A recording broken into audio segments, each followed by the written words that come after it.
Almost 8:30, I'll call the meeting of Where are all the people? the Board of Commissioners to order for August 27th, 2015. The first item on the agenda is a pledge of allegiance to the flag. I pledge allegiance to the flag of the United States of America and to the republic for which it stands, one nation, under God, indivisible, with liberty and justice for all. Okay, approval of the minutes. I have one correction. You got a correction? Go ahead. Maybe two. I think they could be better explained on page 3, second paragraph. Commissioner Sorensen said number 15 of 19 is not true and that the excess bond funds from the nursing home construction project were not put in the general fund. What you did say is that they were put into separate fund, and I just think that's confusing. Take the knot out. I agree, I don't remember saying that. Project were put in the, that'll take care of it.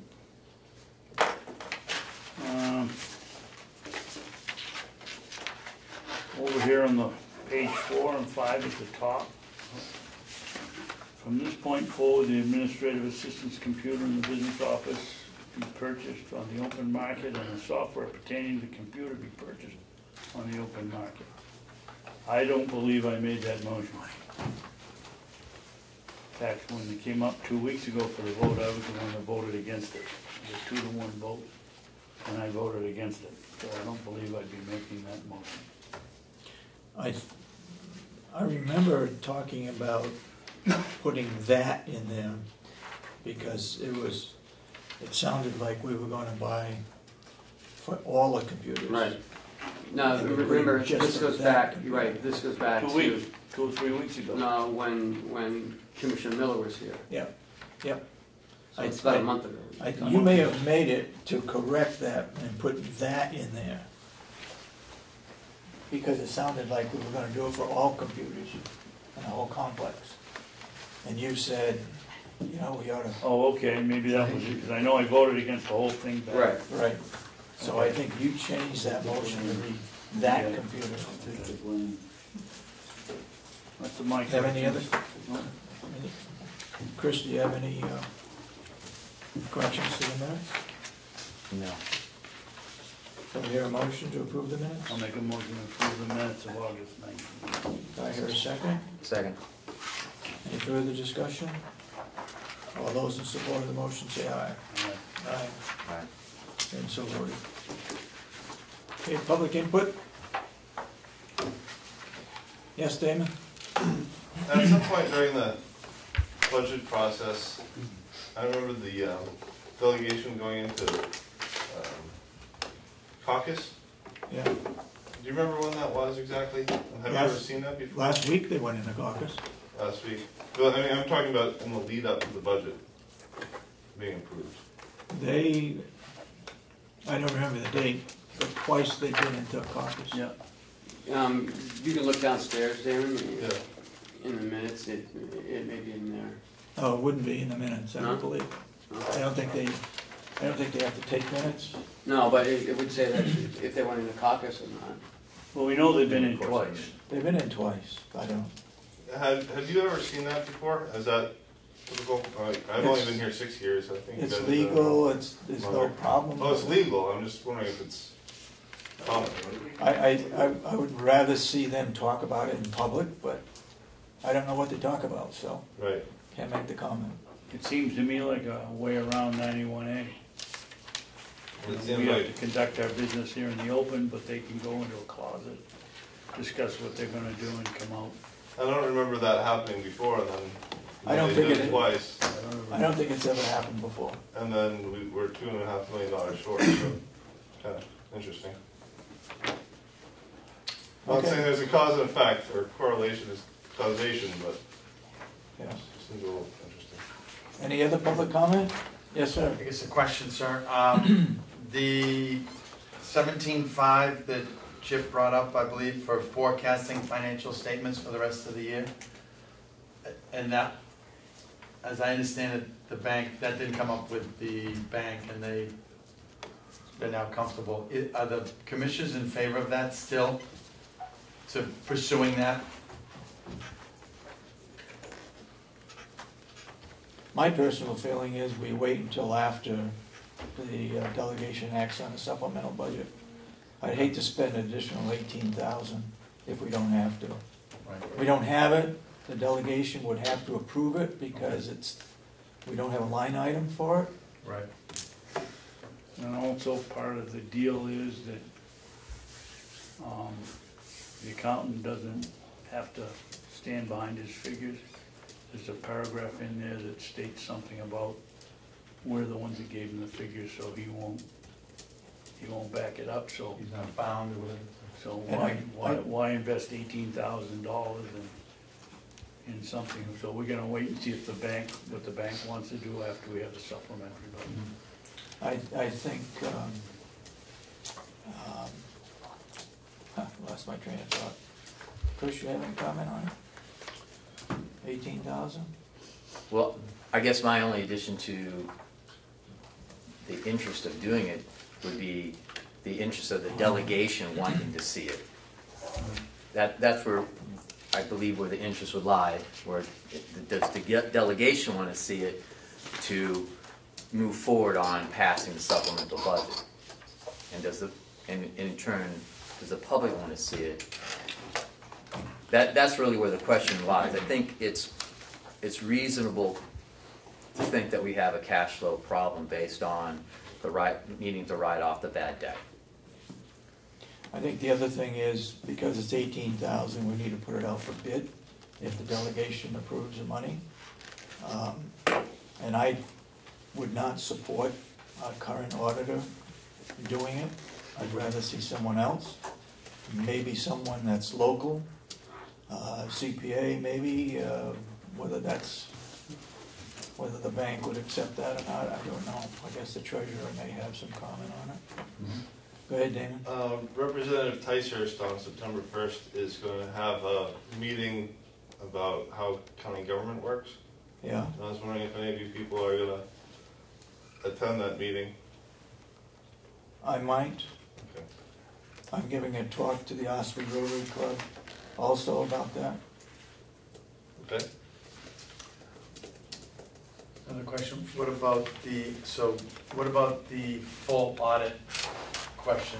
Would that be the same answer that's being finished up, right? 14 is gonna be finished up Right. sometime Right. in November still, or October? At the end of October. And end of October? And, so have those been examined? I know the full audit's been done for 10, 11, 12, 13. Yeah. Those have been given to you folks. Has anybody gone over that? And are there themes, lessons? What's come of those audits so far? I guess that's my question. What's come of the audits from 10 to 13?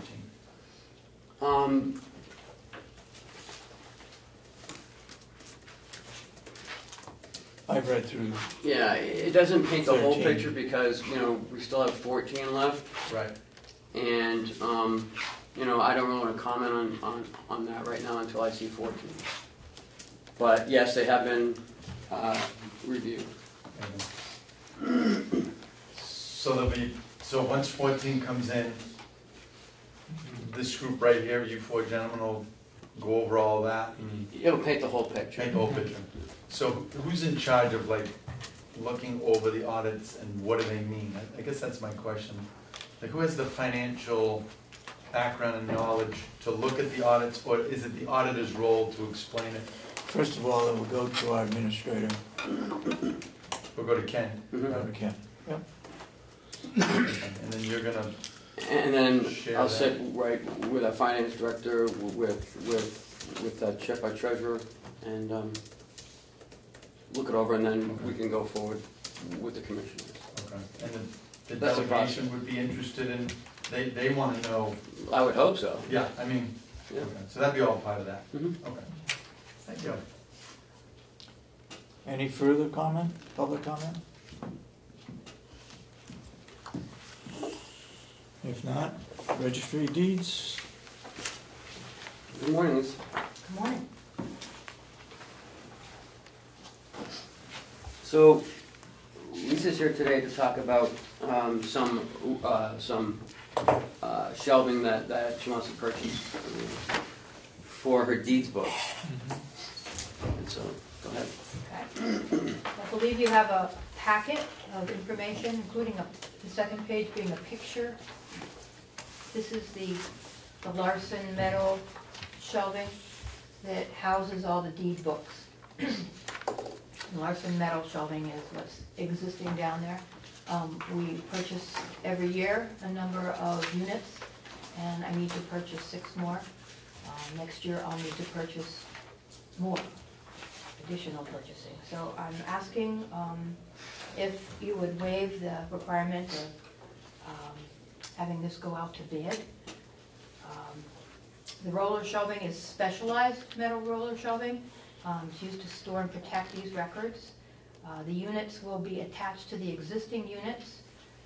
Going to shift some of the housing around so that it's more like stacks to make room for putting the plans, which are now not protected by the fire suppression system, put them back in the vault where they will be protected. And so this involves rearranging as well as the additional units for the 2015 deed books. Due to the limited number of vendors offering this roller shelving, I believe it's fair and reasonable to solicit the price quotes directly from the vendors. So I request a waiver for the competitive bid process. I have gone out and sought on the internet suppliers. I found 3. One in,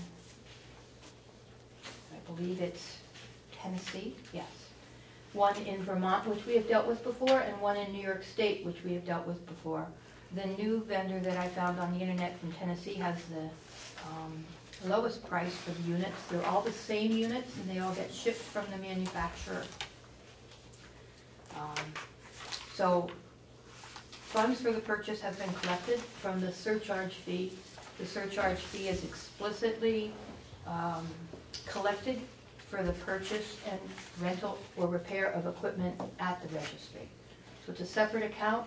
It's not raised by general taxation. It is only to be spent by the authorization of both the county commissioners and the delegation. So this request will have to be put to the delegation as well. So this is asking you for 2 things. One is to waive the bidding requirement, and second, to approve this purchase. Now, Lisa's done her due diligence and really talked to the vendors. So, as you see, there's a variation between the vendors and the prices. So, I think your lowest is $5,133. That includes shipping, yes. And so, and in talking with this specific vendor, Lisa also learned that she can utilize the ends of her units now, so she doesn't have to buy the end pieces to it. She can just put them right in, and she can utilize right the end of what she has now. So that also saves a little bit of money as well. Go ahead, Commissioner. Lisa, first of all, I'd like to apologize for giving you, I think, some incorrect information when you spoke to me about these bids the other day. Concerning what you had to do on the bidding process. You also say in here, Larson units are shipped from manufacturers, so shipping costs are not a significant factor in the decision of which vendor to choose. Well, the one shipping in here of $850. You got another one in here of $1,830. That's for the next year's purchase. Yeah, that'd be for the 22 for next year. Yeah, that would be for following. Okay, but my point is, there's still a difference in the cost of shipping. Minor. I believe it's about $100. One of them was $600. Does it say that somewhere? Yes. The Spectra Associates shipping was $850. You said that was for next year. No, that Just was, asked you that question. No, No, Spectra has two bids, two quotes, one on the front for 6 and then the other Oh, for okay, 22. I got you, I'm sorry. the Tennessee shipper was $737 plus $75 to get in the building. So it's about $825. The Spectra Associates out of New York was $850. And the Profile out of Vermont for the first units is,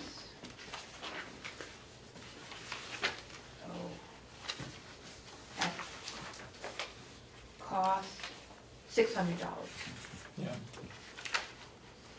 And also where this is a surcharge fund, it's not,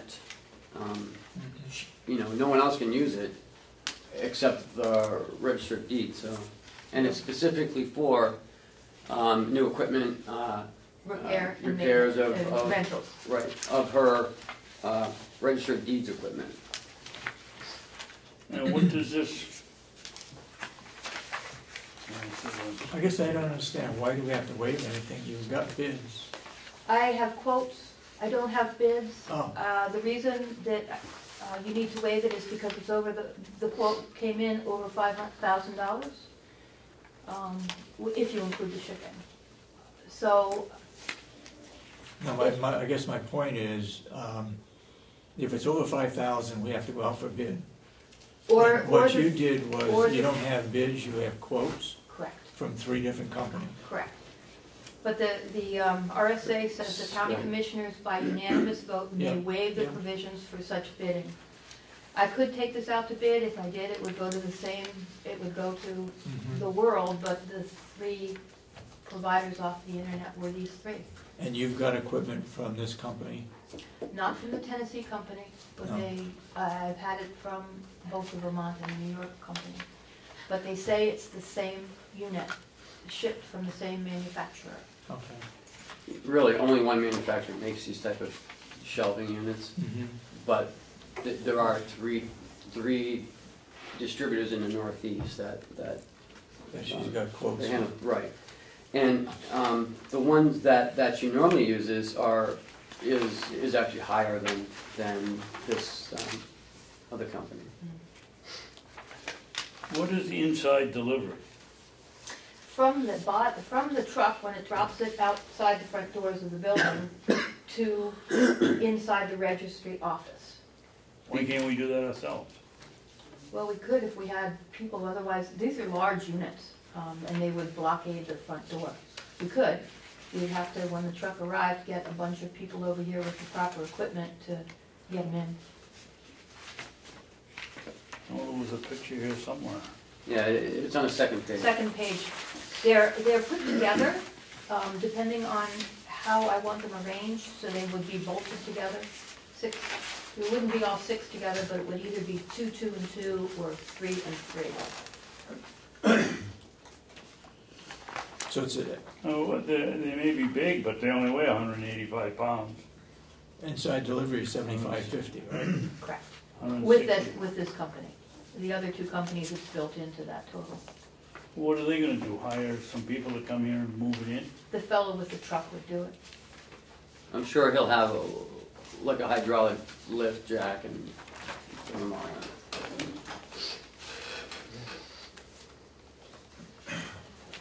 Question? Yep, go ahead. Go ahead, Commissioner. Thank you. I guess where I have my question is that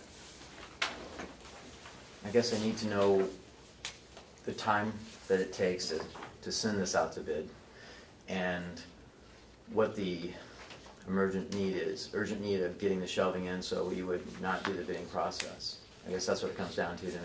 Okay. We could do the bidding process. The lead time to have these arrive is up to 90 days. We use about 1.5 books a week. We have enough storage right now to go for probably 2 months.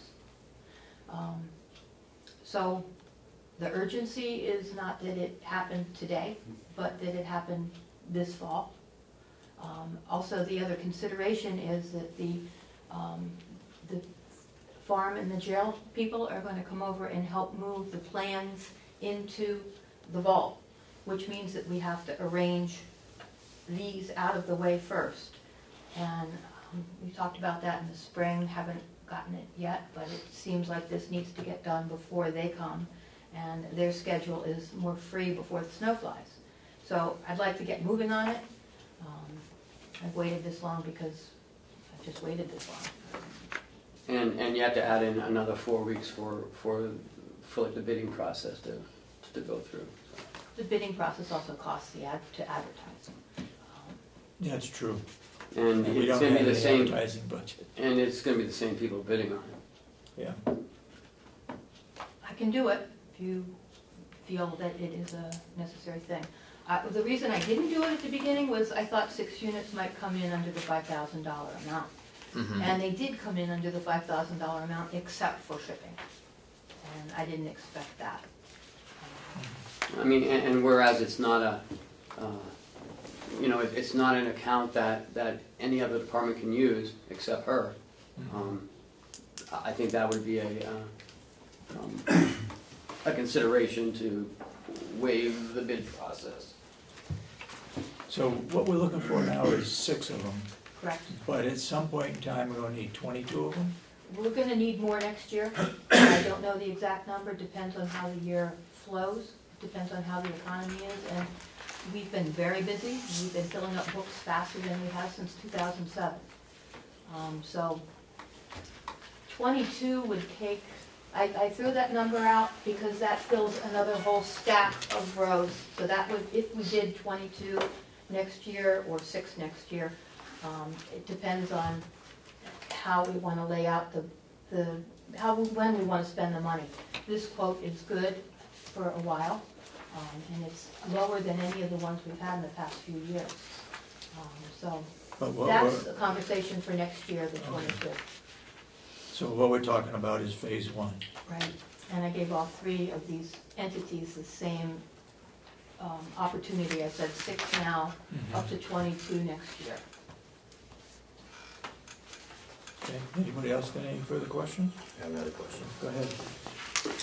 So if you were to purchase these shelves in lots of less than $5,000 a lot, then you wouldn't need a bid, Correct, and you could get a quote. correct. So what would prevent you from Nothing. buying them in less than $5,000 lots? It's cheaper to buy them. The shipping would be cheaper if I bought more at once. That's all. I could buy a lot more than that right now and go out to bid. Buy for next year right now. But I don't see the need to do that. It's the shipping that you save when you get more. And it's not like she can get 3, like 3 months ago, and then 3 more, and then 3 more. It's all that $5,000. So you can't spread it out over a year and think that's going to surpass the bid requirement. It's one project, one thing. Any further questions from the board? Do I hear a motion?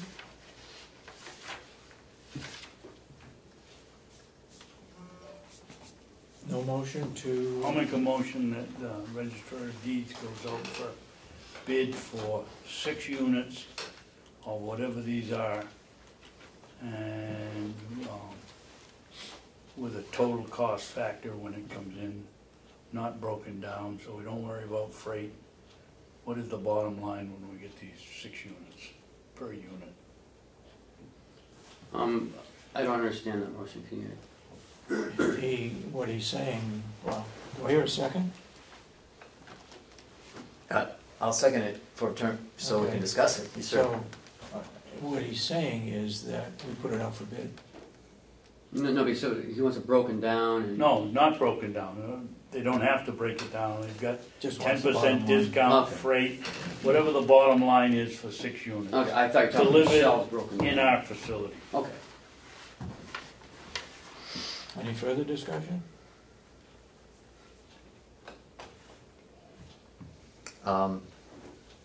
Is it, I guess in continuation of what we're discussing, is that if you have a urgent need for some shelving that you could procure by spending less than $5,000 in the non-bid process, and then you send out a competitive bid offer, would that fit the needs that you're looking for? The difficulty I see is that both this board and the delegation need to approve this expenditure, and I'm not sure the delegation will be meeting. It has to be a majority vote of the delegation. They're going to be meeting on September 9th. I'm not sure that this fits into that agenda. Maybe it could. But if we don't progress here, it's going to be pushed back for probably not until after that meeting. And when will they meet next? I don't know. I think you could bring this forward to September 9th, because it says in any other business that may be brought before the delegation, so. I don't think I could have a bid before September 9th, putting out the advertising for a bid. It would get postponed until they're all together again. The complication is the timing. I guess I would not support the motion based on timing and based on the shipping. I don't think it's necessary or in a rush to get it right now. On the other hand, we don't have the money for advertising to advertise it, put the bids out. Yes, we can send it to the same companies and we're gonna get the same thing back. That's where I stand. Any further discussion? You wanna speak to your motion? No, I don't believe we have a crisis here, and if we include, I'm not sure that when we go out for bid that we have to publish it, like, we can't just select 7 or 8 vendors of this product, or however many we can find online, and send them the option to bid for 50 cents. But I believe if you look at RSA, you have to publish it. You gotta publish it In 3 different areas. Well, in a publication that encompasses the area. So that would be the Comeau Daily Sun or Independent? right. I mean, and you're talking a couple $100 there just for that ad. There are no vendors in this Carroll County area that Right. supply. Yeah, that's true. Yeah, So you're advertising. for that's nothing. wasted money. Right. Could we table this Table for it? about an hour and have Melissa, or their skills with the computer, look up and see what the purchasing law is, Okay, you wanna table it? just for a second? Motion to table, okay. Just, Second. no, Second, all right. Um, Motion's been made, table, it's passed. I just want to make note while we're talking about the register of deeds that the last 2 months she's gotten more in the registry than any month in the past 2 years. So she's doing I pretty well. mean, as far as revenue coming in? Yeah. Is that So gonna- it looks like things are picking up in the registry. is that gonna continue? Your guess is as good as mine, but we've been having a pretty good August as well. Knock on wood. So, I mean, I don't know if I want to put any money on it, but let's hope so. Okay, next item, human resources, HR.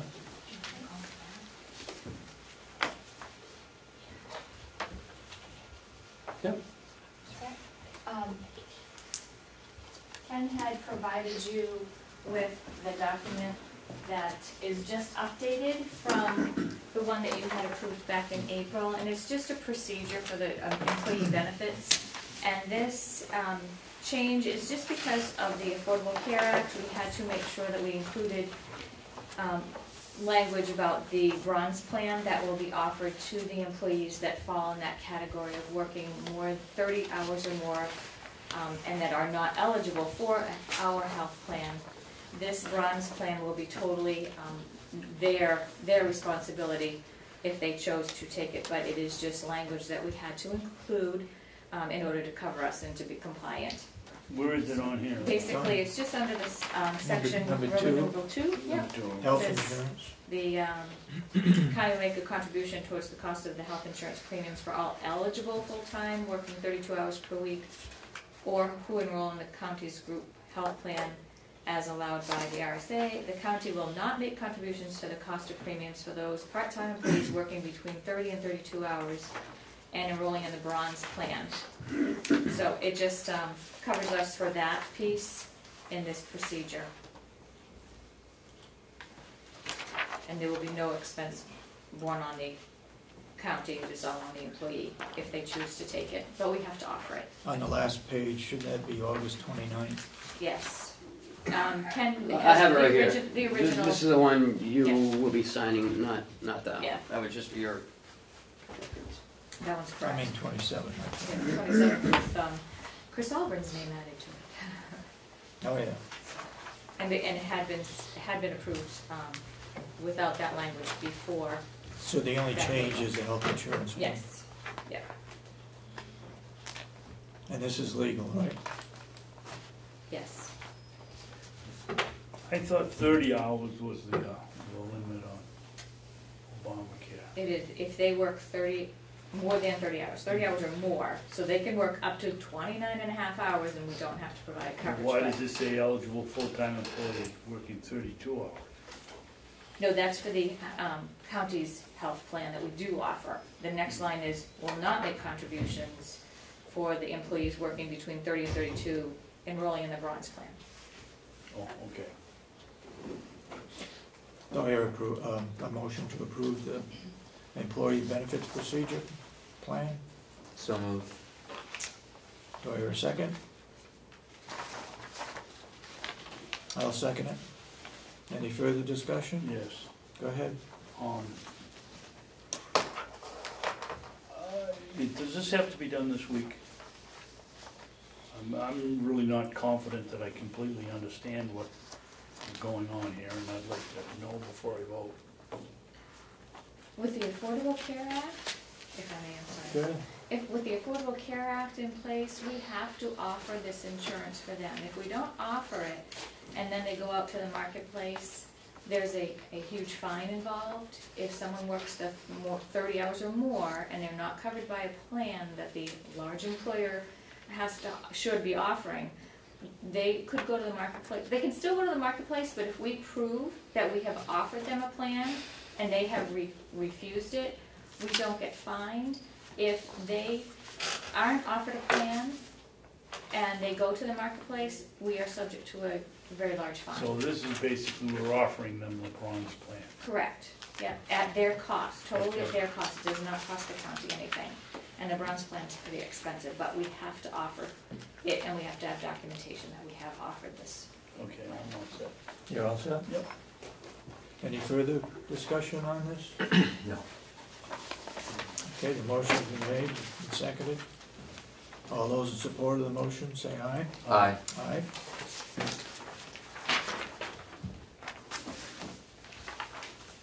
And so voted.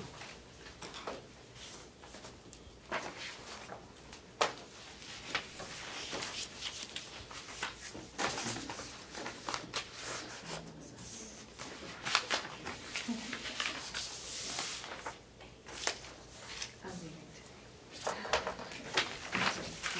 Oops. Lots of. If you want, I'll take that, Chris. Thank you very much. Okay, So yes, they can. running just a little bit behind schedule, but if we go into the work session. DHHS letter discussion, March invoice short check return. Yes, we received a letter from DHHS, which is in your packet, which has been sent to the delegation as well.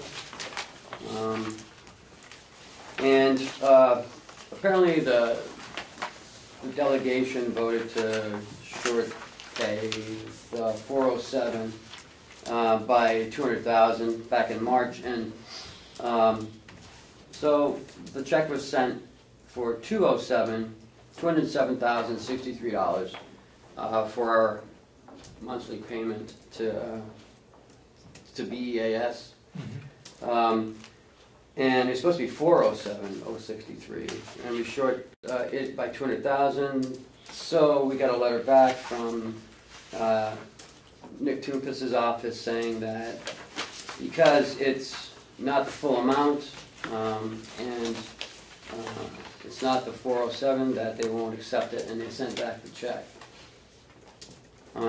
He also stated that he understands that Carroll County is going through a difficult time financially, and that the state will work with us, but we need to be caught up by October. So,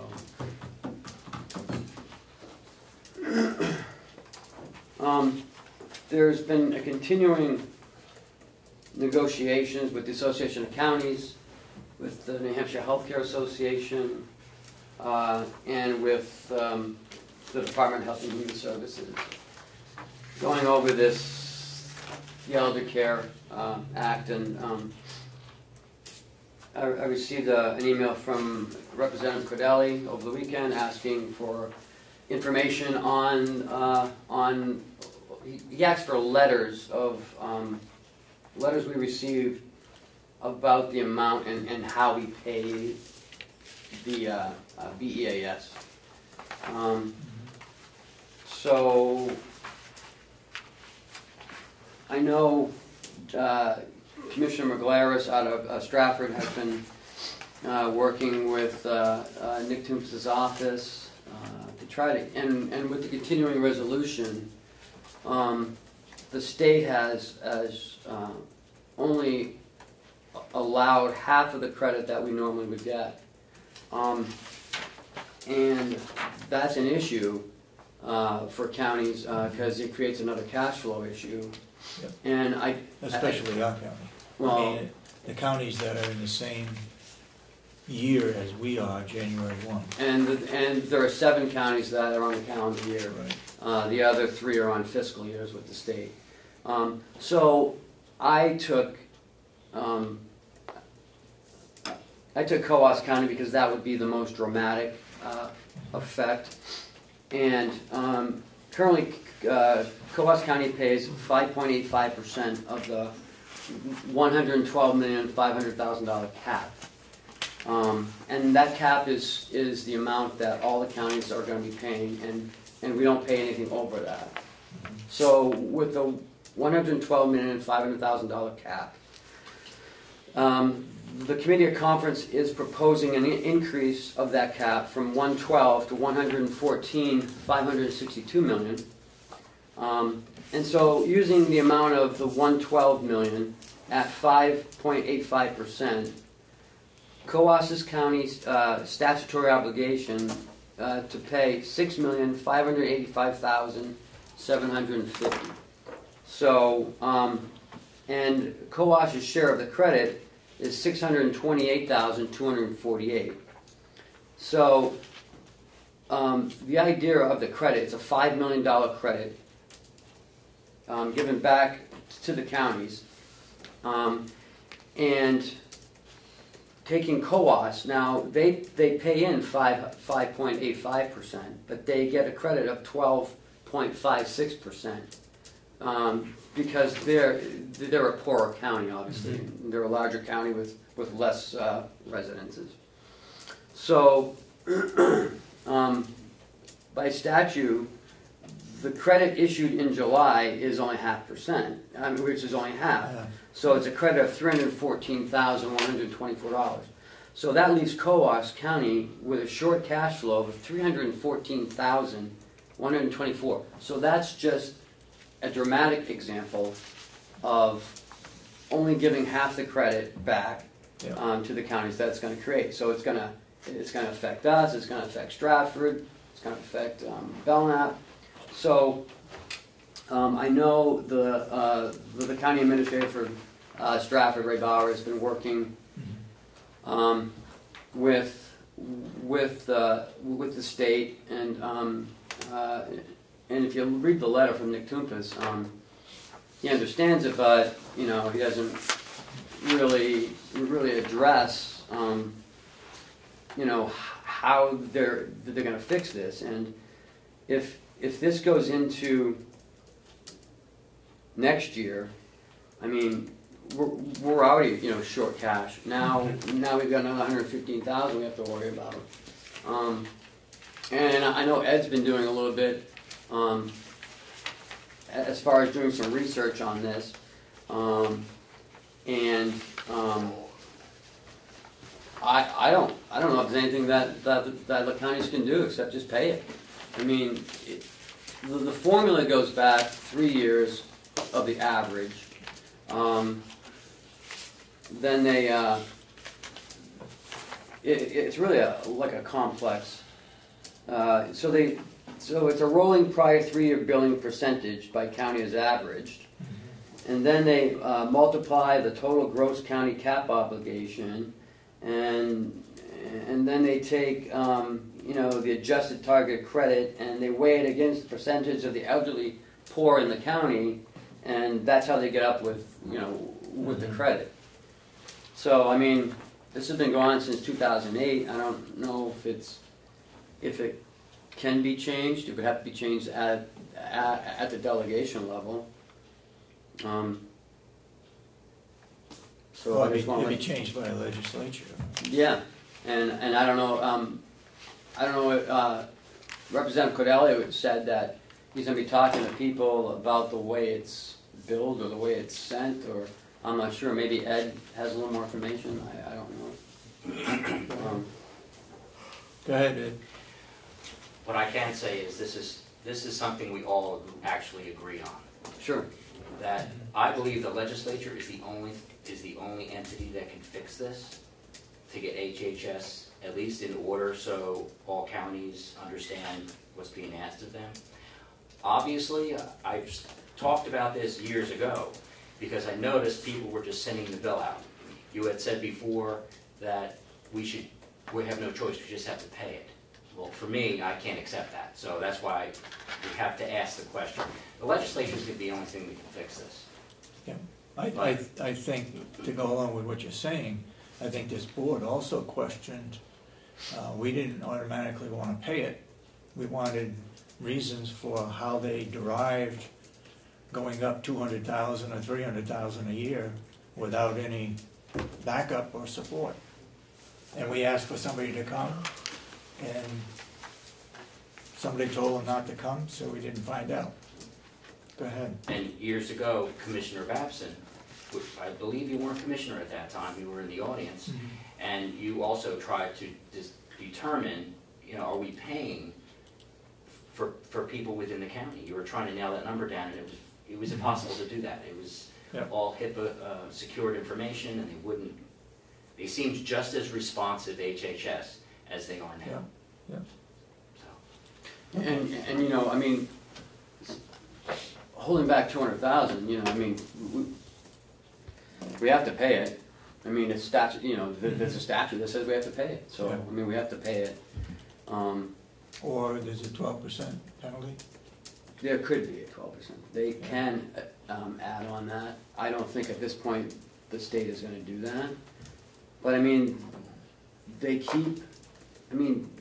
just keep passing it off on to everyone else. And they're raising the cap. Yeah, right. And they automatically raise the cap. Another $2 million. So now our costs are going to go up. Yep. It's going to go up from 407. It's going to go up, even higher. Yep. So, and the credit maybe all depends when we get it. If we get it, it may help with the payment. I'm not sure. I can say this: there will be a bump next year, up. I don't know how much, but there will be a bump up. David? Go ahead, I'm sorry. I guess this is the third week I've asked. Has anybody called HH&S and asked them to send a disc?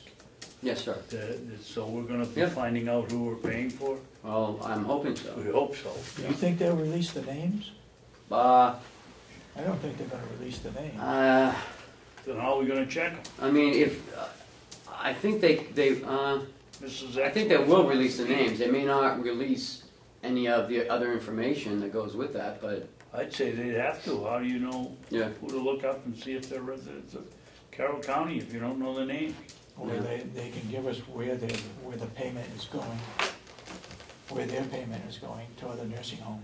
But I don't know if you wanna tax our people. I don't know. I mean, you know, of looking up each name. I mean, No, but once in a We used to while, do once that. or twice a year, it might be to our advantage to go down over the list and see if anybody recognizes this person. now remember we used to do that back. We used to have a human services department. Each county had one. Yep. And you know, staffed by 3 people, and we would look at the bill, but We we'd did. also pay, you know, Yeah. the children and the welfare, and so I mean, so back in '08 when everything changed, we took paying for the elderly, the state's paying for the children. I don't know if that was a good deal or not. I don't either. They told us it was gonna be revenue neutral, I remember that. Oh, really? Oh, well. Yep. The problem was to pay for the Revenue youth, neutral. it was getting really expensive on a per day basis. That's why the New Hampshire Association of Counties wanted to get that changed. Mhm. It's something like $250 a day here. Yeah, Carroll County for a juvenile. I mean, it used to be the state paid 50%, we paid 50%, Mhm. and the government paid, you know, the other 50%, the feds.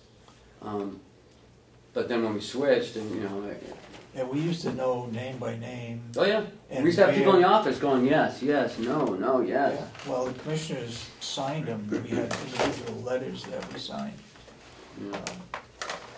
But that's when, you know, a while ago. we had a staff of 3 or 4 people, and some counties like Hillsborough, that has, you know, a larger county, they had an office of 6 people that just did that, so. Okay, so what's your recommendation? Nothing, you know, we have to pay it, that's my recommendation. No ifs, ands, or buts. But I think, because of the financial issues going on, I think, you know, I will take them up on you know, waiting until October. Yeah, But anyways, that's that. okay, so everybody, all the delegation members got a copy of this, I believe so. Ed, did they get it? Yeah. okay? Did you have anything else? Go ahead. I'm trying to determine how HHS audits their information. They use a weighted average. Yeah. We used to probably a lot more accurately went person by person at the local level, so you knew who you were paying for. Yeah. I don't know if this is happening. I can't determine how they're auditing it, other than using a weighted average. I don't have it coming to that number. That was the question I think we all had, and that's why we wanted HHS to come here, because I wanted to see that calculation, because you can have errors when you do weighted averages. I wanted to see how they're getting the information in, because I doubt they have someone in the State House going, oh yeah, okay, Carroll County, I doubt they're doing that. but a weighted average, That's what I I'm want to see the inputted information, because there could be a mistake there. And if nobody's auditing HHS, then are we just allowing this to spiral out of control? So, thank you. Can I ask a question? Go ahead. Or something that I've long been interested in knowing, how much of the total bill is for administrative costs to the state? Oh, We have no way of knowing that. They don't break that down. That's a very fair question. Asked that a long time ago. Yeah. And again, even if they do, I mean, what are they gonna say? No, we were only gonna pay you $20? No, I just was Yeah. curious, once they took it over to do us a favor. Yeah. How much, what percentage of that is now Yeah. just for administrative costs Mhm. versus actual delivery of care? Commissioner Babson. I have similar recollections to Ed, something about it became too convoluted trying to figure out where everybody was. So they went to an average on each one of the counties, and I don't remember whether it was names or what, but somehow we got to using an average rather than actual head count. But they must know this gentleman. HHS must know Point of the information, individuals. the weighted caseload average that they use in the court system is the same methodology. And they use that in order to apportion revenue needs per court, theoretically. But what actually happens is it is now a number that they can play with to reduce the amount of costs that they think one court or another needs. So it's just a device that departments use. I mean, I think a couple of us in this room are old enough to remember Metascam. I mean, that took a little bit of work, but that was the state essentially stealing Medicare money to balance the budget. The largest budget element in the state is the DHHS. Yes. And they're balancing the state budget on the backs of the counties. I think Representative Comeau is going to have a long, hard slog over that big brick wall to get through that problem, because I don't think, even when I was here, we had no help from the legislators as far as trying to adjust that or look into it.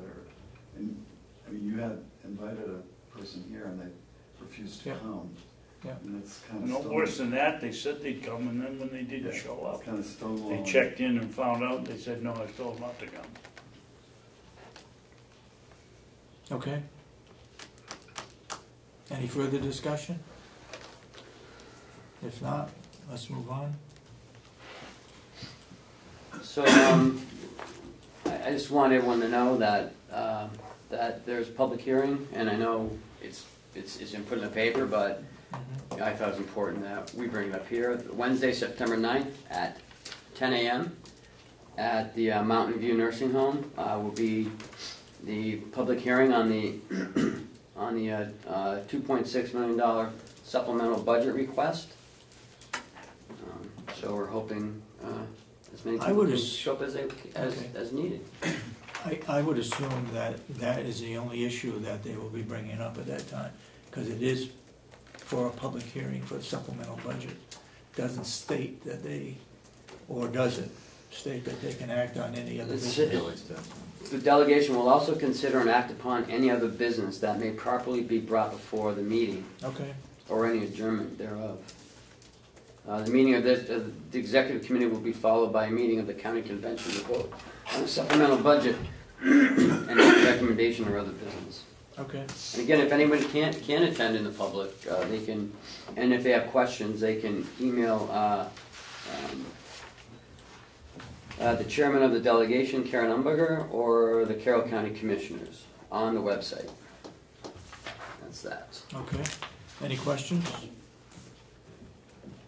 Number 3? I only have one. It's their meeting, and we have no control over it. But should we ask Representative Umberger? I think it's a very valid point that public input ought to come before the decisions are made, not after. And yeah, I mean, you're right. Public input either first or first and last, but certainly to say the public are welcome to ask questions. I can't remember the last time she called on any member of the public during the meeting. Or before the meeting. Or before the meeting, and afterwards all the decisions are made, a lot of people are gone home. And I think we ought to go on record as saying that we would like to see the public input be held Prior to? a minimum prior to the beginning of the business meeting. Okay. Next is, we talked about this last week, about the nursing home line item transfers. And Commissioner Ahlgren had some communication with the chairman of the executive committee. Did you, or no? Okay. I did, but not regarding this. Okay. Well, there was an idea, I thought you said that... Yes, I voiced you the, as part of what we discussed last week about the agency needing more money in the agency line, and that it seemed reasonable, instead of going week to week to week, if we're going to continue incurring this, is to come up with some sort of continuing resolution such that if we're moving money from a particular department line for labor to the agency line, that would be just and reasonable in the situation. So if we need to use agency line money to have an L&A, then we would take money out of the L&A line to put into the agency line to pay for that person to have some. So the objective would be just to make it more manageable under reasonable considerations. They would consider something that maybe to a cap of a certain amount of money, but so we're not going week to week to week asking for more money just based on we need it now, because that will not, that's going to continue. Right. Because with the current labor situation, unless, until that can change. But that's the law, right, as it stands right now? Yeah. But if we have an understanding with the executive committee.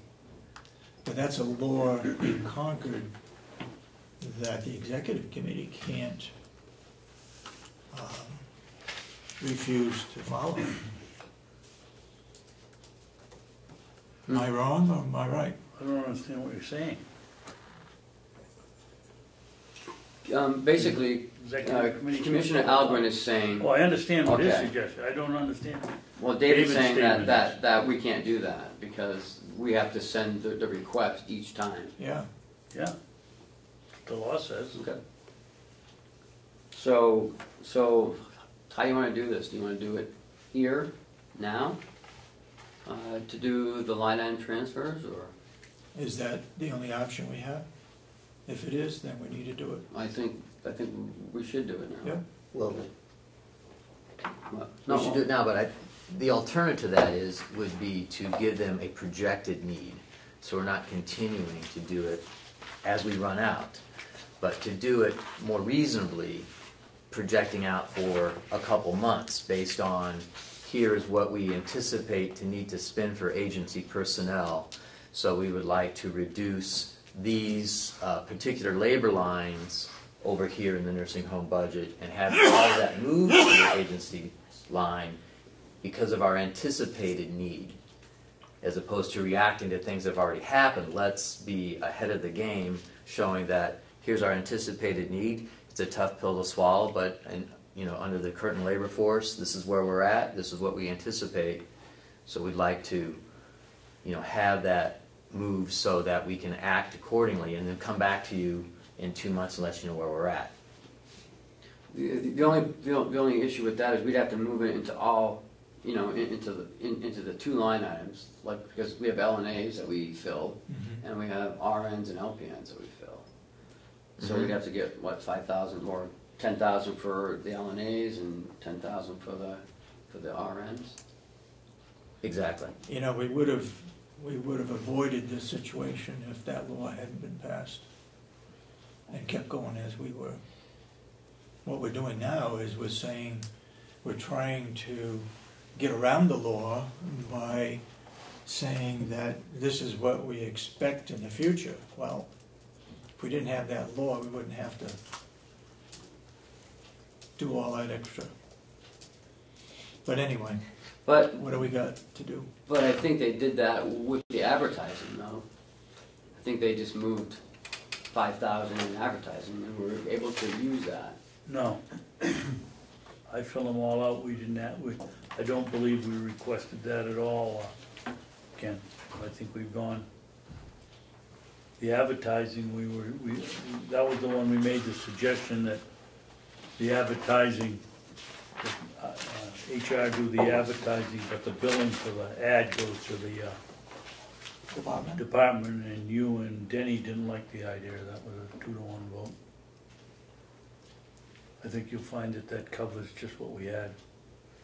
And to go the other way, we've been accused now by the selectmen in Moulton Borough of breaking the law 150 times because we move stuff within a department, but we moved them within lines within a department. And now they're claiming we've broken the law 150 times and ought to go to jail. I'm not about to do anything, I'll fill them out every week and they can do it. Okay, So we're gonna do it We'll as, take some as action. needed. right now, I think we need to do that. Okay. So this is gonna be for, who's gonna fill this out? Commissioner Babson, you gonna do that? He's been doing Yeah, that. and I'll correct myself, it wasn't just the selectmen from Molten Borough, it was the delegation in their resolution of no confidence that accused us of breaking the law 150 times. Okay, so the transfer or the request is for how much money? He hasn't.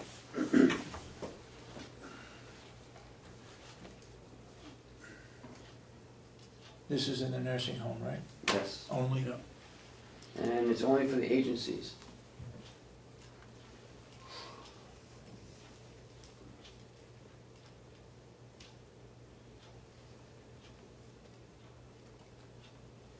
Well, I think this is a procedure we ought to correct it.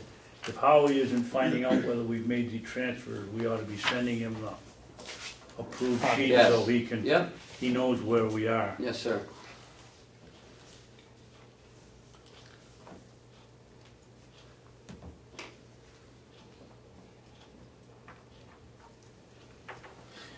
Is- Where do we wanna, Yeah, is this now something, would be better to take it out, okay, nursing 5107. Ken, is this something that you can do ahead of time? If, And that we if the can board wants me to either- do it. Either approve or not approve I at mean, this meeting? This is the first one I've really done, so I wasn't sure how you wanted to do it, but I understand.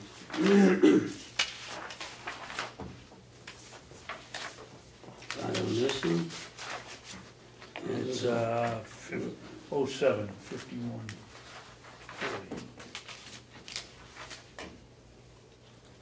That. 07, 14, salary. so you're taking it out of 514007, and you're moving it into the agency staff, which is 514023. Right, and how much are we gonna move? We're gonna move the 10-9 or make it 11,000, round it off? Yeah, 11,000 we are. Probably the way things are going, we should round it down to 10-9. We wanna make it 11,000, No, it's up to you guys. okay. What do you think, guys? Do we go to? Just make it a round number. Well, it's 10,922, do we make it 10,900, or do we go to 11,000 and make it? Well, I guess my question is, are we over on those lines or not? Yeah. Yeah, $10,922. That's So- this week. Are we My over? point is or- that we're not supposed to be going over on Right. the lines. Right. This is the point I'm trying to make, that every time we go over on a line, that's technically Too when late. we're in contrary to the RSA. Right. So if we have anticipated future need, Yep. our request should be for more than our current need. A request should be for, 1 month of anticipated need. So we are ahead of the game, so we are not signing checks that are for payrolls that are going over on certain lines for these agency people. That's where I'm coming from, is that we need to make a request that's reasonable based on what we anticipate our need is for, let's say, 30 days. And then we'll go and ask again for another 30 days, instead of doing it every week and still continuing to be behind. We're reacting to, now we've gone over, so we need to react when the statute says we're not supposed to go over. So I think So I haven't that, sent any of the checks out, so don't think that we've paid them. We haven't paid them yet, so Okay. we're not over.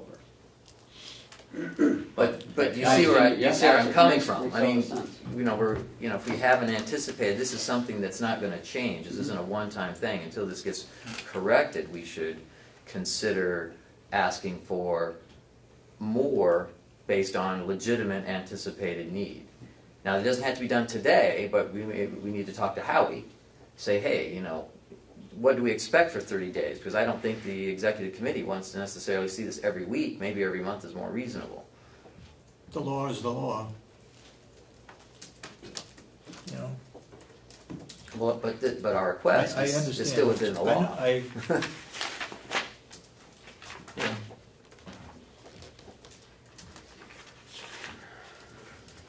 So what do you got?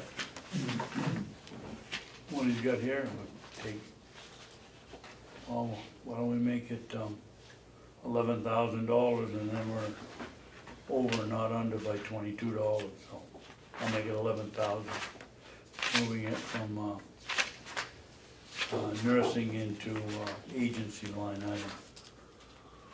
So we're taking, this is for wages for the agency, Agency Yeah. nurse. so we're gonna take money out of the wages account? Are we gonna get hurt or hit because we don't have enough money in there? Well, no, because we're not filling those positions, so that's, Oh, okay, you know, because someone calls out 2 hours before their scheduled shift, we have to get someone in here. yep, So that's where that's gonna be coming out. Except But- at some point, we're gonna run out Yeah, then, because we're correct. paying $85 an hour yeah, for nurse and nowhere's near that Yep. for our own employees. Yep. Even with benefits. So there may be some wisdom actually to take the money out of the overtime line. Because if you're calling someone in, you're paying them at an overtime rate. So there may be some wisdom as to taking some of that's the money. probably where it should come out. Some of it at least, and an apportionment, you know, is also, But even if they take a day off, we're still paying them. Yeah, So the money's gotta come from some other line item, otherwise we're gonna be overspent in that item. yep, eventually. Yeah. 12, 13, 14. So, since May, we've had 4 requests for about $13,000 to agencies. The agencies, Each request at 13? No, No, in total, right, 13,000. cumulatively, yeah. Okay. Well, that's still far less than the old days, that what we were getting, paying the agency, so they seem to be on the right track. so are we in a situation where we cannot hire people because they're not available? Or It's is a little this- bit of both. It's a little bit of both. From what I understand is, you know, people call out, Yep, and they can't find someone to fill that overtime shift, Yep. so they take it from there. so we're that's not about short agency. people, No, okay. In your packet, did each one of us get that letter? no, no. Well, you fellas take a look, there's what we've paid so far in agencies, 22,900. The approved budget was 12, we're over $11,000.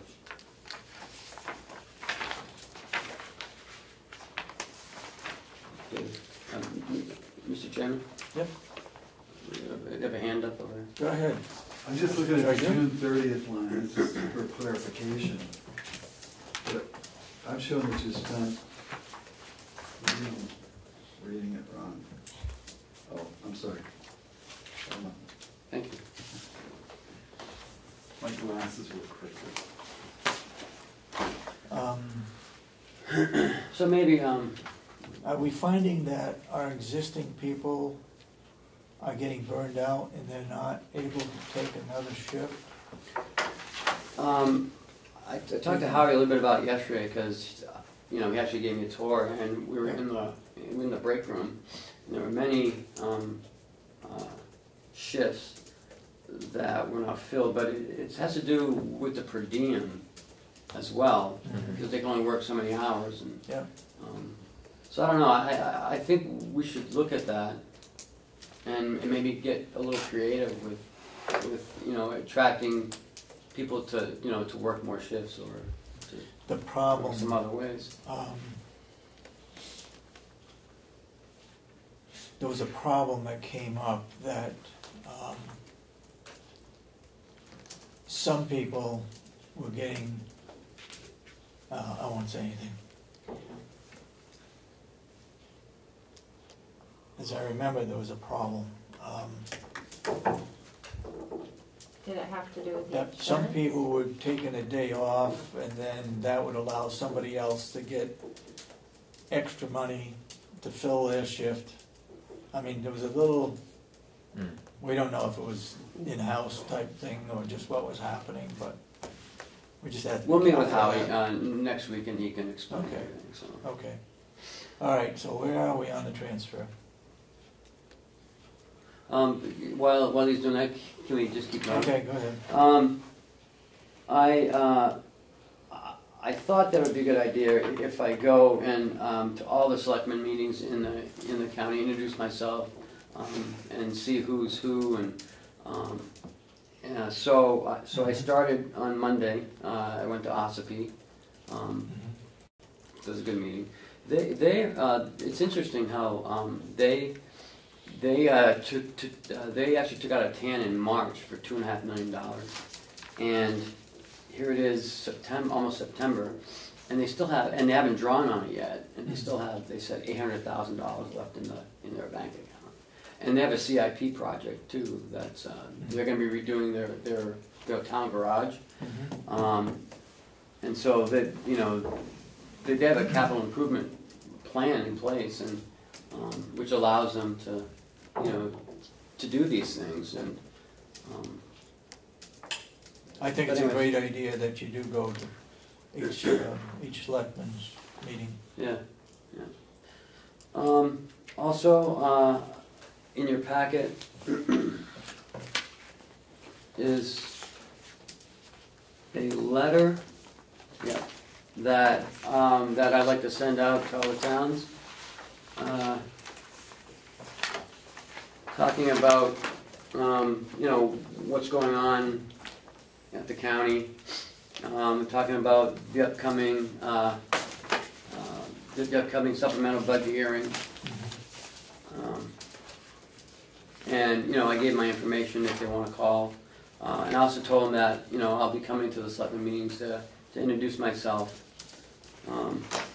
and keep them updated on the county operations, and if they have any questions. I have read it, I think it's a good idea also.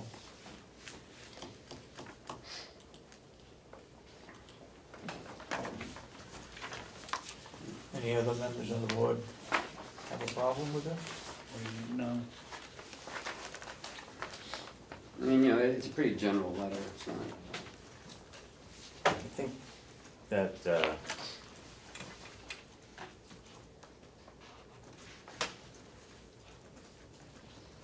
that the statement that the tax rate has been kept artificially low may be a little bold. The word artificially low may be a little bold. I don't know if that's the proper characterization we might want to put on that. Some of that is still left to be found out about. And so I'll just put it has been kept low because it has. Yeah, it has been. What else can you say when you raise the revenue to a point that you can't achieve it? Right. Well, I mean, the fact it's just a little too strong. It's been maybe kept too low based on some inadequate information about the collections. I mean, that's really from the information that I've received so far, the only component that of all of this is the fact that we have bad debt that's being written off. What? From the information I've received so far, the only component that we have about that regards where we're at in our cash situation now is the bad debt that we haven't collected, which is about $2 million, somewhere between 1.8, $2 million in last year's deficit. So,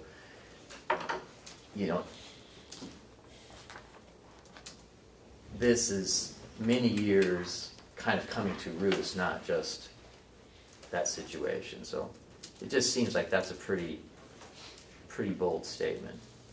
Well, the other thing is we haven't been able to make revenue. For example, years ago, we used to budget for 2 to 3 empty beds at the nursing home because of the time element of somebody passing away and somebody else ready to come in. Right now, I think Howie's told us it's on the average of 3 days minimum. So we lose those 3 days of income, which is not accounted for anyplace. So we're not making our revenue just based on that little fact alone. And there's a lot of people that are passing away that we're having to fill those beds, but we're lacking 3 days of payment, income. Treasurer, you got your hand up? Did you? Yeah, just to address that one problem of keeping the tax rate low. I mean, I've got 5 different topics I need to talk about, but I'll talk about that one right now. Between 2010 and 2014, that 5-year period, the delegation decided and voted to reduce taxes using fund balance, surplus money. $6,695,000 is what they used over that period of time. They began with a balance in 2010 of approximately $2.5 million. They added to that the net revenue from building, or the net from building the nursing home to get to that $6,695,000. So I think to attribute any of the tax implications to anything other than that, on the positive side, is sort of leading people down the wrong path. I mean, you did determine the delegation determined to use the surplus to reduce taxes for 5 years, and the accumulated impact of that was a $6,695,000 reduction in the need for taxation. So, and now we find ourselves, or according to DRA and everybody who's looked at it, we started 2015 $900,000 in the red. Sure. Yeah. So we exceeded the amount of surplus that we had, and I mean, all the talk about revenues and budgets and that sort of thing is the management of the county. But just from the standpoint of how was the taxpayer impacted, all of that money was given back to the taxpayers. You gave $6.7 million, or the delegation gave it back to the taxpayers. So, and in reviewing all the minutes of 2015 in the budget, in the subcommittees, and talking about the nursing home, they said that they've set the revenues beyond expectation. Yep. And that in that it also said that they realized that it was set beyond expectation, but if there was a need to reduce it, that the delegation would meet and talk about reducing that high revenue number. Yep. So that's in the minutes. That's in the minutes, and so that's, so I don't, I mean, if you feel it's too strong, then maybe you can give me another word to use, but I'm in favor of using what you have here. I am too. I don't think it's that strong as telling the way it is. Do we need a motion, or do we accept it as? No. Well, I'd like to have your support. That's all I'm asking. Okay. I assume Chris would vote against it, so 2 to 1, whatever. Okay. Next one is the auditor. We have to do a line item transfer for that as well, because we're holding these checks in as well. And in your packet you have that. It's 10, 11, 12, like $12,279. Would you? Right here.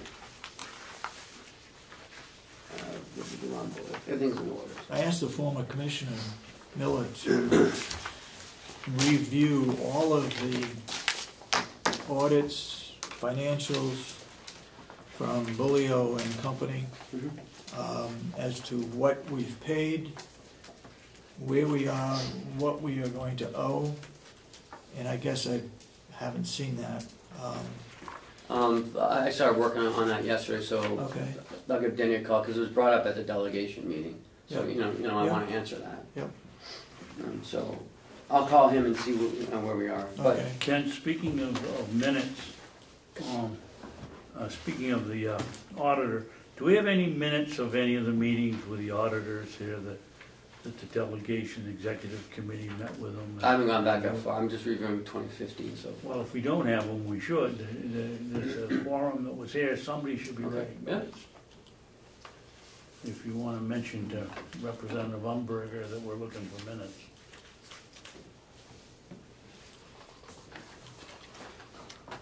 So, Okay. do you want to do that as well? Yeah, you need another, Audit line, item transfer, how much are we talking about? Where is it? Sheet is- 12,000. Oh, okay, thank you, Ken, yeah. $279.25, add those two together. Oh, all right.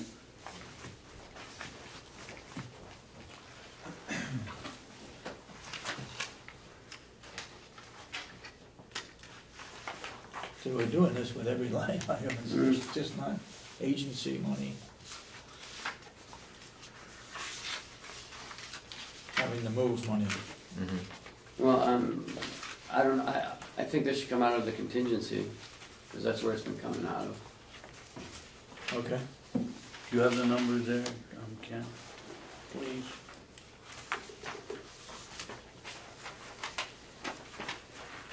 The contingency now is only 100,000. No, it's down to We already- 80, we it's put down a to pretty good 81,000 dent in now. 81, okay. What is it? It's down to 81,000.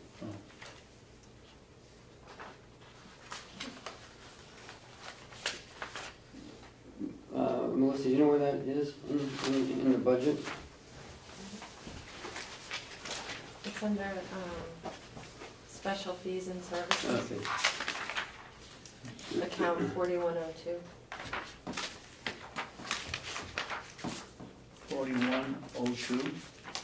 Oh, what? 099. Yeah, so it's gonna come out of that, and it's gonna go into, The auditing? what number is that? 001. 001, You don't need this. 5102, 4102? 4102, 001. They're the same, special Okay. fees and services. Okay.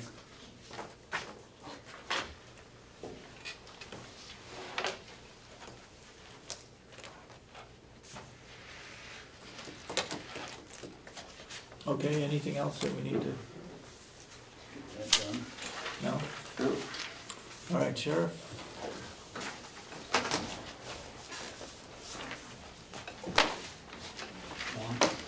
Good morning.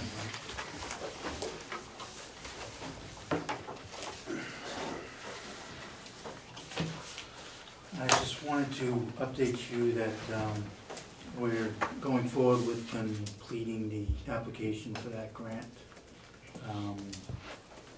We're basically refining what the cost will be with a cost estimate from Ossipee Mountain Electronics.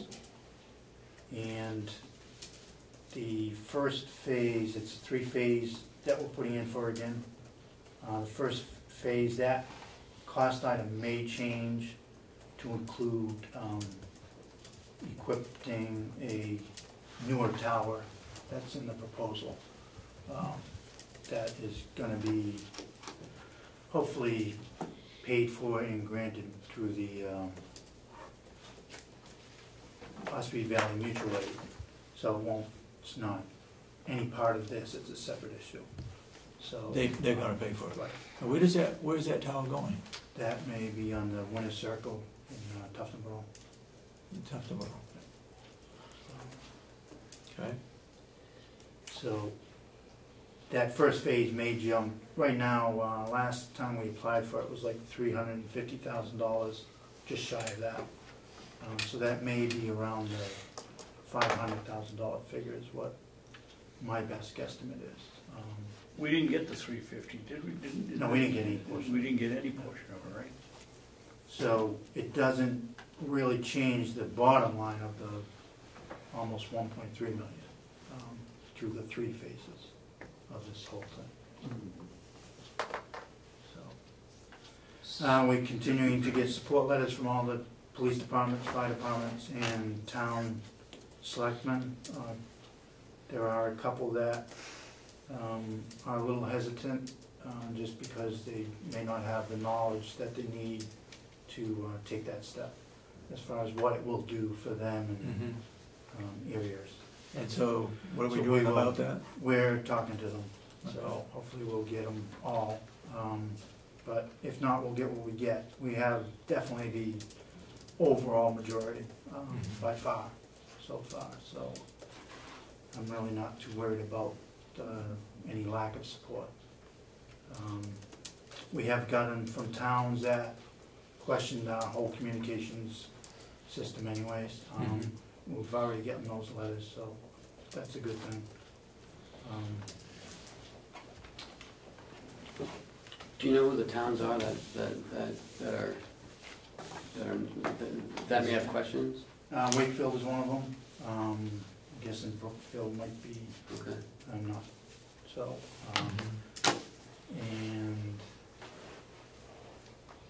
Doesn't Brookfield use the Wakefield police? yes, yeah. We have them from the police department. The town of Wakefield is a little hesitant. Okay. Huh. So- Is that because of the location of the? No, they were made aware of possible, I guess, questions about federal monies, federal grants, things like that. So I think maybe the delegate member could speak on that a little. Representative, Yes. They had have just, you looked at the contract? yes, I have. May I approach? Is it approved by the committee or not? May I approach? Yes or no? Has it been That would be approved up or to not? you. We're only engaged in a Okay, report. I guess your recommendation then is a positive or negative? To just accept a blank application at this time, as long as you've read the grant conditions, that would be up to you. So you could accept the blank one, but you're gonna have to come back and look at the completed application. Okay, Can I approach? go ahead. Thank you, Ed. And again, as I was requested to give them the application, at this point, they have just a blank application to review because we are in the midst of completing it, basically. Most of it will be copied from our last application with some refining and tweaking as far as from review of the comments from the last time of why we didn't get it, possibly, from that committee that approved it. So, and with obviously the new quotes, and So who's this grant from? this would be from the state of New Hampshire. Okay. The monies are given to the state from the feds to dole out as necessary. I think the total amount available is 3-point-something million. It's gonna be given out. I think this is a great opportunity for Carroll County to do what they need to do with the communications. It will benefit all communications in this county and in years to come beyond that, because we're basically installing the same systems that are being put up in other counties, and possibly the state, they haven't made their decision yet. As far as interoperability, we will be able to communicate with all the other sheriff's office because that's the same equipment. The state, in my little opinion, if they don't go with the same system, would be wrong. Yeah. Because years back, one of the reasons was a tragedy happened, and now they open their eyes to the interoperability. So this would be the way to make it happen, is for them to fall in place with the systems that are going in all over the place. Okay, You want to describe what we've gotten in the packet? Yes. In your packet, you're going to find several documents. One is a grant review process, which is a working document. This is something that we should all be working on together. I'm working with the sheriff to make this process more streamlined so you can get the information you need to make decisions on these grants. And as you know, the Grant Review Committee has began reviewing a 2014 grant, which I believe is the same exact grant that we're going for now. Yeah. Now, I have, in your packet, you'll also find the grant conditions. There's pages of grant conditions that need to be reviewed. They're the same questions we had last year remain, but I was not immediately given the grant conditions. These are the 2014 grant conditions. I cannot find on the website the 2015 grant conditions, so I don't know if they've changed or not. I would assume that most of them are here. And if you remember, I had the same problems with the audit requirements. If you read through what I've highlighted, you'll note that this all is related to the availability of federal funds. It is a Homeland Security grant. I have to keep repeating that because it's from the federal government. The availability of the funds, if discontinued by Congress, means we would only get a portion of that grant. It's not guaranteed that we get each installment. You have to follow bidding requirements as usual. After the grant application has been accepted and you receive the money, you have to make sure that you're going out for bids properly. You have to be bonded. You may remember some of these questions. You have to make sure that the person receiving the funding from the federal government, make sure that the person is bonded. You have to follow a clear conflict of interest statutes. There's also the data collection issue where you have to appropriately work with the federal government with the information that's used on the system. If they request information, you have to give it. I'm not going to read through all of these because there are pages of grant agreements, grant conditions. Let's see, there's one that's... Again, the audit requirements, the organization or entity that receives the funds has to be able to give an audit to the federal government to make sure that you are able to handle that financial burden. And there was also a best practices for the collection and use of personally identifiable information on the system. The Sheriff's Department is going to have a publicly available privacy policy that describes how that information is collected, and I don't know if that was ever accomplished. So there are several questions. Now, again, we're only looking at a blank application, and the reason why we started the process is because on page 2 of the process, you will notice that we are at number 4. GRC reports this information to the Commission. Funding or origination, future tax implications clearly defines grant conditions. I don't know why they've omitted issuing the grant conditions because this is a contract. It also says something in the grant conditions that the federal government will hold title. Now, that would mean that if we accept the money and build the system, the federal government retains ownership of this system. Now, I'm not going to judge if that's bad or good here, but that's information you should have before making a decision. You know, since we're still in the phase of a blank application, we're still working on the process. I see no reason to go through with filling the application out, but I just want you to I want to make you aware of reading these conditions.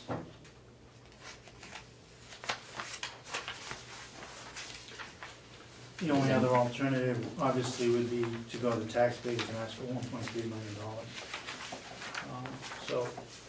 And that's not going to happen.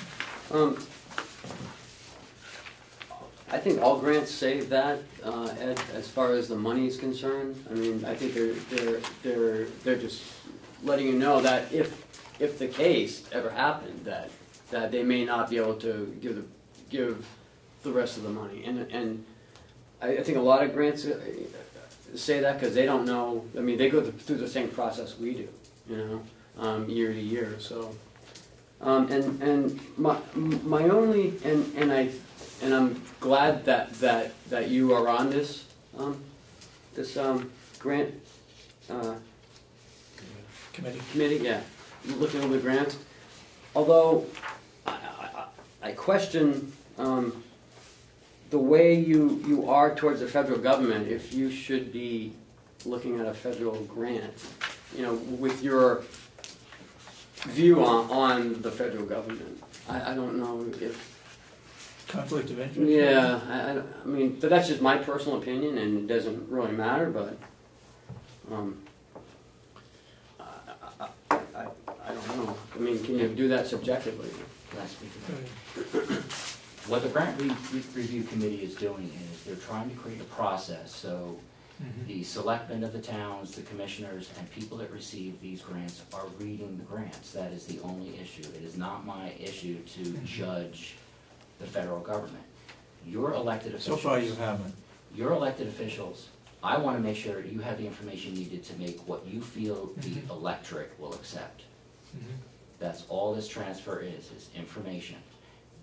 Because have you read through all of these pages of... Because I haven't, you know, you haven't given me a packet, so I don't have one. The question I would have to the sheriff, inoperable equipment, let's say it breaks down, who picks up the expense?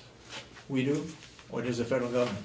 The federal government owns it, why should we put in money Well, they don't to fix it? They don't own it.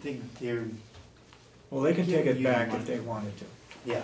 I mean, they basically take the Humvee back too. Also, Yeah. it's not going to happen. Yeah. And again, if I guess if that's the agreement, if it's their money, if they do in fact own it, and they want to take it back for whatever reason, Yeah. it'd be just like someone owning your car. You know. If you have a That's mortgage the on it, agreement you you don't. enter into. Yeah. But my It's question is. something that is needed. Yeah. If there's a warranty on that piece of equipment, then obviously the warranty kicks into effect. Right now, the consoles in dispatch, they could fry tomorrow. Yeah. They're at end of life. So it becomes an issue as far as if one of those fry tomorrow, the county's on the hook that we need an emergency funding of $50,000 per Yeah. console. Yeah. So we're trying to avoid that from happening. Hopefully they all three don't fry at once, but Yeah. that's where we're at. They're not fixing these anymore. You can't get new ones. So the model that we are looking to purchase through this would be the model that everyone is purchasing, so they can all be interoperable together. Who pays? The question I had is, if it breaks down, who pays for it? Just like Taxpayers? anything, we would. We would. Yeah. Just like anything else we own through a grant, we're responsible for the upkeep. Mr. Babson? Well, very first thing, it says the title will remain vested in the federal government, so they own it. I had another question, slipped my mind, and I'll forget. All right, come back to you. Go ahead. To answer Representative. the question directly, when you read the grant conditions, it states specifically, you are responsible for the maintenance of the equipment.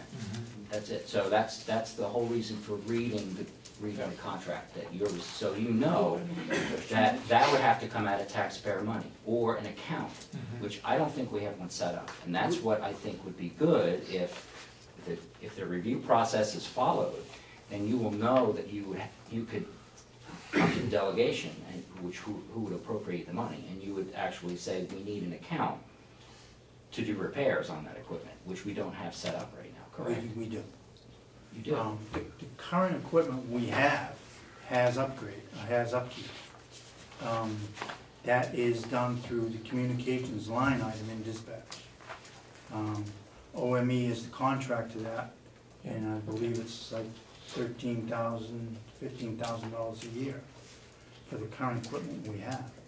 That contract obviously will go up with more equipment on the towers and newer equipment. So that line item will go up, and that's what I will be asking for in the budget process. For next year. So yes, there will be an increase in that item outside of this grant. Yeah. Commissioner Babson, go ahead. Yeah, the equipment you're replacing, did we get that on any, was that on a grant? Well, the original microwaves were all granted through the state when the multi-million-dollar project went up after the incident up in Colbert. Well, have you, it says here, have you contacted whoever gave us the grant to find out what the procedure is to get rid of the old stuff? Well, we're not gonna getting get rid of. stuck with that? I didn't say we're getting rid of anything. We're adding on. You just told us it might break down. So we're gonna Well, get new equipment to have there in case the other stuff breaks No, down. no. Then do we really need it? No, they're gonna add additional equipment to make it more modern, basically. The equipment that's there is gonna be there. So we're not Microwave dishes. scrapping it? No. Okay, no. And another question, when you make additions such as this to the towers around here, do you report them to the local communities? I guess my answer would be no, as far as, unless we go specifically to that town that we're doing something. I wasn't here when the E-Tower went up in Wakefield, which is obviously owned by John Kenny. We pay rent for that. Whether or not that requires Whether he something before reports the it or town or not. not. Whittier, obviously, is a used tower by the state. Part of made it. by fire. This may put us on something on Whittier to help with the communications around the county. So would I be looking to go to Ossipee saying, hey, we're gonna put a microwave dish up there? No. What's your point? Well, I mean, that would all come out in public not all of forums. that tower, these towers are tax-free, they're not all public safety, and when you watch Mount Whittier go from 1 or 2 sticks in a radar dish to 10 years later, it looks like a Christmas tree, you wonder whether all of these things have been reported. There are various commercial enterprises that use that tower, and that's taxable. So somehow you gotta figure out which is which without climbing up that tower, and I'm not climbing the tower. But Part of the there is a revaluation difference process. between commercial use and The assessor does. public use. Does the assessor actually go to public entities and private entities to find out what portion of that tower they use? And This isn't county business anyway, so. just to answer your question, in my experience trailing property assessors, when I worked for Ossipee, we went up Mount Whittier, met with the tower owner on site and discussed what was on the tower during the revaluation process. So it happens every 5 years? Yep. 3 to 5 years. Ed, are you all done, or you wanna explain more of what you passed out? No, I just want to tell you that I'm working with the sheriff to clear up the process of reviewing these grants, and I just wish you to review the conditions that I have highlighted and questioned, and make sure that we're heading in the right direction here. Okay. Thank you for doing that. Anything else? So obviously, as in the last meeting, I did ask for a letter of support from the commission, as they did provide over the years. So I would hope that You're still looking for it? could do that. Can you draft But we something? are asking other towns to do it.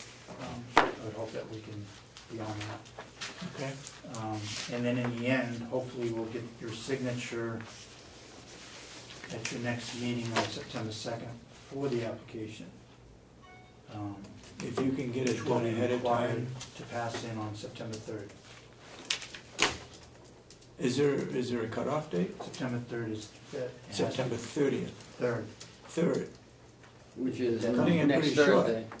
Next Thursday. Again, that's the time frame we had to put this on. Mhm.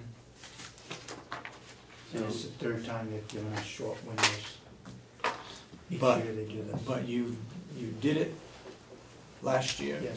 we So it's just a case of doing- transferring that over into this Yeah, year's. and tweaking it. Is there any additional changes Again, between last year's and this year's again, the request? first phase may have some changes as far as what we proposed last year. Yeah, Which would make, if we do go that change, that we'd ask for a little more money on the first phase, because we would be giving some immediate impact on communications for certain areas of Tuftonboro, Moultonboro, Ossipee, and probably Wolfboro at the very least, in that first phase. I Otherwise, guess- it would just be a console, so they really wouldn't hear an impact, other than it'd be that first phase to go forward with the next phases. That would be in-house here as the consoles. When you're doing that, would you just make a note for us, any changes that you're making? We can do that. Okay? Go ahead. The announcement of this grant came out in July. Now, I don't know when you heard about it, First but, week of August. That's when we heard. but the Grant Review Committee only received this last meeting. What we have to work on is the process again, because if we could get this earlier, we would not have to rush through this. Every time we go through a grant, we have to rush at the last minute to review it. And all I'm saying is, if we knew, I guess maybe part of the process should be that we should be looking at the Homeland Security website to make sure that we know that there's a grant coming down. I don't know how, we have to come up with a better way of doing this. I got that page you're looking at, that is an email the first week of August. That's how I know about it. We didn't get a phone call say, with them knowing we would be looking for it. We didn't get that date. Okay, Thank you. thank you very much. Thanks, Aaron.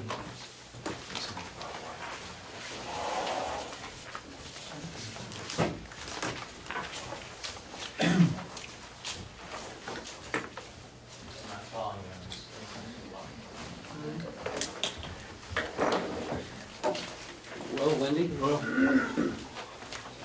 Oh, is that, oh. Thank you, Ed. I'll read it. let's talk about the water issues first. Okay, water issues. So I received a letter from the state last week on their visit the week before on the E. coli and the boil order. Everything was great. Everything turned out well. There were a couple little things that that Wayne had to fix, like a bracket on one of the other pipes, and also the hose for the chlorinator going into the system had to be replaced, which he did right away. And there are some recommendations that the state made. They're only recommendations. They recommend that we draw down the big tank. Big tank. To look in there to see what's in there. I went up with Will on Monday. Monday we went up? I think so.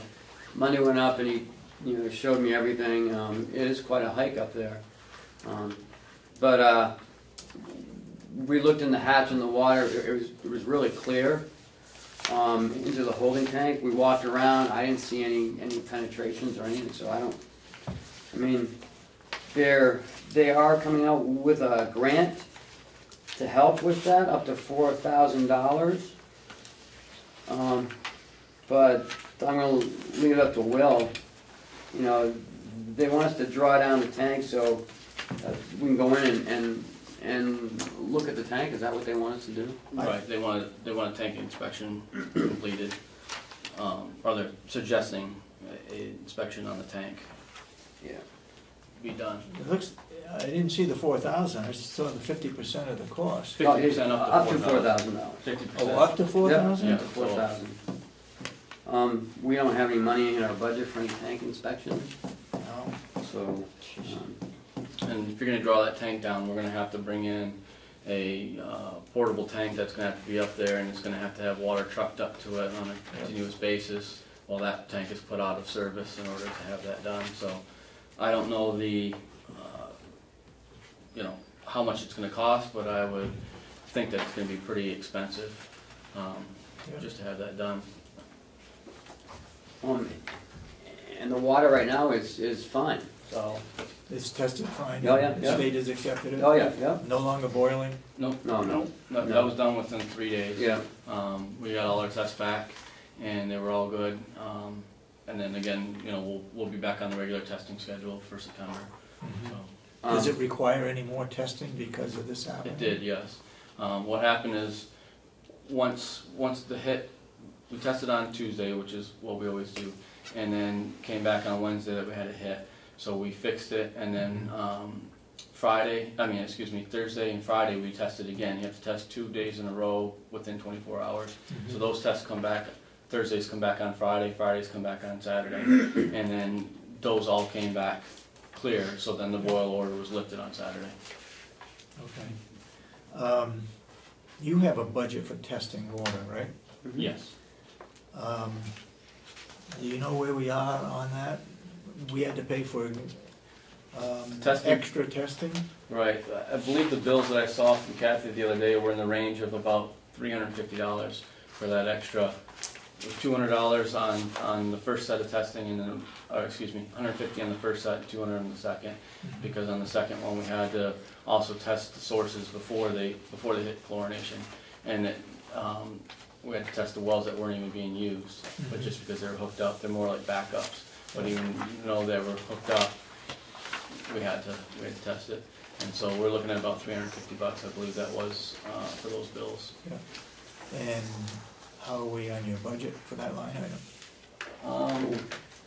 We're fine. You're looking under sewer, so you're only going to 4106.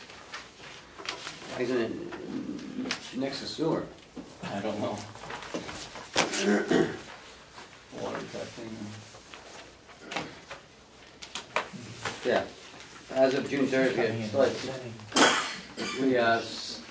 we still had $1,600 at the end of June. Also coming up this month, we're in third quarter, we got third quarter testing, we're having to send out uranium testing that goes down to Florida. So we're working on that right now, waiting for the bottles to come in, and then we have fourth quarter testing.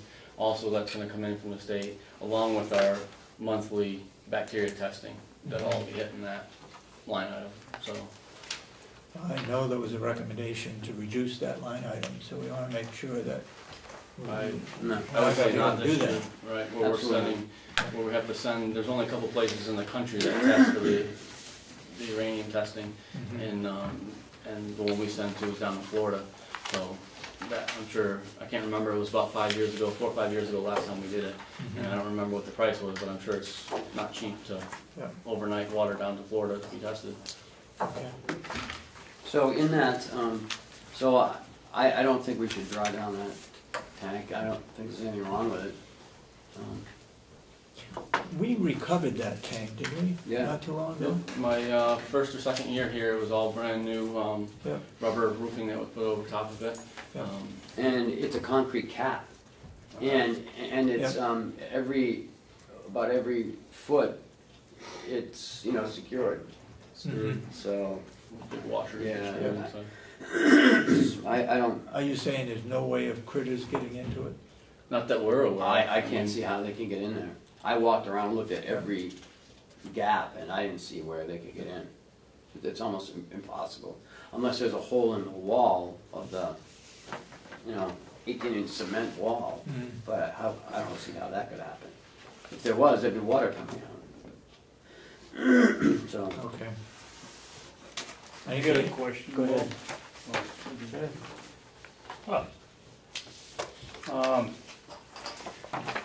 During the inspection, there were a number of small snakes observed in the vegetation that surrounded the tank area. One was observed crawling up the vertical exterior wall and beneath the rubber membrane. How does it get below the rubber membrane? Well, now there's about 12 inches of rubber before it's securely fastened. And it has a strip of aluminum that runs vertical with it, and it's screwed in every foot. So he might have gone under the membrane, but he can't get past that. Didn't get past it, okay. When is our next testing due, Will? For bacteria testing is always the second Tuesday of the month. So in a week, we should know whether we're still clean. Well, we're clean. Yeah, I mean, we're clean from the Just test. checking it. Right, and our hypochlorites all hooked back up. We've been doing residual testing, and we have it, when it's in the residual testing, you can clearly see that we have chlorine in the system. We didn't have, when that broke, we didn't have anything in the residual. We only have to check the residual, I think, maybe once a month or whatever, but because of this happening and all the changes, Wayne's been checking it probably, every other day or so, just to make sure everything's doing good. And there's clearly hypochlorite in there. The bacteria test, we go up to North Conway? No, the bacteria, that's to the wastewater end. Bacteria goes down to Thirsties, and they send it off to Nelson Labs, which is over in Maine. Okay. And then they send all the results directly to the state. Which is a state-approved facility over there in Maine. Anything else on the water? Okay. Next item then is woodcut, forestry cut, logging operation, timber sale. Well, last week we received 4 bids for the timber sale. Yeah, you all have it. And the high bid for the sale, leaving 3 truckloads of firewood here at the county, was P. Gilpatrick Logging out of Lebanon, Maine.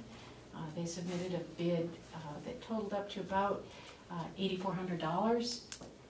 And the second highest bid was from Day out of Porter, Maine, and their bid was for $3,600. Why such a difference, Wendy? It depends on where they're going to take the wood, how many jobs they already have lined up for the winter, what they think they can do utilization-wise, a whole bunch of different factors. That's $6,000. About $3,900. Well, if you look at the total bid, Just shy of 5,000, right? Why would Gilpatrick get $250 for his pallet wood, and somebody else only gets, the rest of them are 35 or 50, 35 and 50 bucks? Yeah, if you Doesn't look that at make you those, suspicious? the way they figure bids, they'll bid high on some elements, low on others. There's very little of that wood. If you look at the volumes that are there, they put a high bid in there, but there's really not a whole lot of High volume bid, there. low volume. And so they're, putting in a high bid there, covering it somewhere else. Chips, everybody else is at, I did not include chips in there because I didn't estimate volume, so that would be additional, what we get in chips. Some of the companies that bid didn't do chipping, and so to be sort of fair, the companies that do chipping, they will tend to throw more stuff through the chipper that could be pulpwood, whereas if the company doesn't do chipping, they'll get better utilization of pulpwood, and so I just left the bids off for the chips, figuring that would even things out. they still at $1 a ton. Gilpatrick was $2 Yeah, a ton. $2.80 or $2, $1. Yep, and then Day, I believe, was 180. So not a significant difference there between the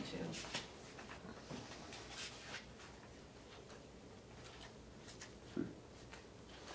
Okay, so your recommendation is to go with My Gilpatrick, even though we've had Day in the past who's done a good job? Day has done a good job in the past. The other thing is that Gilpatrick is not currently certified, and I know that's something that we have included as they should be certified in the prospectus and in the contract. They were certified in Maine from 2009 to 2011, but didn't continue with the certification program. So that piece is really up to you guys. You know, we as Cooperative Extension, as a co-sponsor of the New Hampshire Logger Certification Program, we definitely promote the program. In talking with the state of New Hampshire, they do not require it on their sales. So it's really at your discretion, you know, whether to weigh the additional income versus a certification. So there's not a mutual agreement between states that they be certified, is what you're saying? Usually if you're certified in one, the requirements are very similar. So our But they're not reciprocal. they're That's both what David- voluntary programs. So David's asking if they're Yeah. reciprocal. If Basically, you're yeah. certified in New Hampshire, you automatically certified in Maine. You're saying no. no. Oh. Well, getting back, which one will you recommending? Money-wise, I you know, obviously Gilpatrick has the higher on that. Wendy did visit a couple of sites that they did and got good recommendations, I understand. Yes, I checked one of their references. They actually do some land clearing for a developer who was, overall said they bent over backwards to do what the developer wanted. They said they were gonna do something, they did it. I was not able to get in touch with a consultant forester that they do a lot of work with, so yesterday I went out to a site that they harvested in June. Landowner there was very happy. The site was very clean. Minimal residual stand damage, which is something that, you know, the trees that we're leaving, we want them to be, you know, in good condition to continue to grow. So overall, the site visit, I think, went well. What about timing? Are they gonna be able to do it right away? Are they gonna be delayed, or? Ideally, this will be done on frozen ground conditions. We could also try to do it during dry ground conditions. The challenge there is the shooting range is right at the base of where this timber sale is gonna be. We'd like to use an area just behind the shooting range for a landing area. If we do it in dry ground conditions, we would have to use the upper landing. If we do it in frozen ground conditions, they can use the lower landing. So I'm thinking that it makes more sense for them efficiency-wise to do it in the winter. And so Winter meaning after the first of the year or before? it'll depend. I know the shooting range, they're hoping to have their heavy use of that area done by the beginning of November. So if we get either dry ground conditions or we start getting frozen ground conditions in mid-December, I think we could probably get started then. Either way, it's going to be fitting it in, you know, around weather conditions and other projects that they're working on. Go ahead. Do we have any liability if they're not certified? No, I know some mills won't take their wood unless they're certified. In part of the New Hampshire program, the Madison mill won't take you unless you're certified. Particularly pulpwood, that becomes an issue primarily when you're dealing with the paper companies, because they want to be able to say that a certain amount of their wood is coming from sustainably managed forests and that it's following a chain of custody through certified individuals. Really the only place that's an issue is with the pulp and paper industry. So it's not going to affect us if they're certified or not certified? Not income-wise, no. How And about liability how wise, about liability wise? we will be requiring a copy of their insurance. The contract states that they're gonna have to have, you know, the appropriate workers' compensation insurance as well as liability insurance. I'll make a motion, we accept the bid from Mr. Gilpatrick Logging in Guilford, Lebanon, Maine. Lebanon, Maine. Do I hear a second? Second. Any further discussion? All those in support of the motion say aye. Aye. Aye. Unanimous? Okay, thank you very much. I will draft the contract, I'll send that to you for review, work on getting the contractor signature, and then get it back to you for your signatures. Okay, All right, thank you very much. thank you. You want to know, do you want a quick review of what's going to go on at the farm? Yes. Here, I'll take it. Is the pathway a dead issue right now? I actually want to check with Kathy Gary to find out if that money is still available for us to use. I'd like to, at least for a short section behind the nursing home, I'd like to get some geotextile fabric or begin pricing that out, and gravel to get a short section of that done. I have paint to mark the trail that's out behind the county administration building, and I'm hoping to get in touch with the Kingswood High School about, you know, what their fall schedule looks like, to see if they are going to be able to come out and work on the trail at all. I'm gonna be talking to the Ossipee Rotary on the 14th.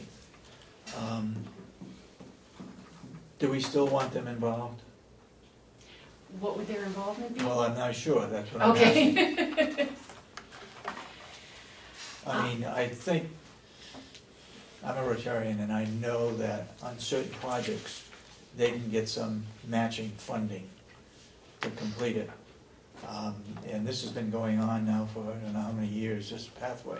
It'd be nice to get it completed. I know the poles or whatever it was were cut in half by the vocational school. And, yes. And they're back here. And they're back here now? Yep, Willie picked them up. Yeah, So, and I have someone that is willing to donate some hemlock decking so that we can put those in. And again, it's getting the people to actually do the projects, get those two. There are two wetland crossings that we're going to use those telephone poles for. I think it'd be a great experience for the kids to be able to put that together. yeah. Yeah. Whether it fits in with their schedule, that's the real challenge. You know, as far as, yeah, I think there are a lot of things we could do out there once we get the trail established. I think particularly behind the nursing home, it would be, we could probably use additional funding for that. You know, I'm looking at geotextile fabric, gravel, and then stone dust, because the cost of putting asphalt out there, we don't have the money for. Yeah. Can somebody in a wheelchair, we had this discussion before. Yeah. Review that for me again. Can a wheelchair go on the stone dust? Yes, it will require a little bit more upkeep, maintenance, that sort of thing, than asphalt would. And so that was, you know, I'm thinking with the money that we have, if we want to get something in there, we need to go with the gravel and the stone dust. All right, Melissa is familiar with the one over in Effingham at the school, and they had different sites where different exercise activities could take place. Is that something that we want to do with that site or not? We talked about that. Is that something that Rotary could do? It is something that Rotary could do. I think we've had some discussions about, you know, questioning how many people would use that. You know, and so whether it made sense from that point of view. And I don't have an answer to that. You know, I think getting the trail well marked and completed so that people can actually go out there, walk that loop, will get a sense of how much use it gets. I think right now it's a little, there are places where people don't really know where it goes, and so I know the Towards the students have end, flagged yeah, that I've out, walked it. but yeah. Towards the end, it's not completed. There's a lot of work to be done. Yeah. But Friends of Mountain View have given money to work on that trail. Yep. We haven't used that money, or have we? We've used a little bit of it, we've used a little to purchase gravel, and that's what I want to check with Kathy about is moving forward with getting the fabric and the gravel and stone dust. Okay. Go ahead, Mr. Chairman. Both the grant from Primax and the gift from the Friends of Mountain View were primarily to benefit the employees of Mountain View Nursing Home. Right. An ancillary benefit is going to be to enhance the lives of the residents. But the gift that we received at the Friends of Mountain View was specifically for the benefit of the employees. So I think the conversation about stations might want to continue, as well as the paving or whatever you're going to do with it. Commissioner Babson. Kingswood High School very generously did the work out there, and the only thing they asked for was, as I recall, was $200 to cover their gas and chainsaw blades. Did we ever pay them?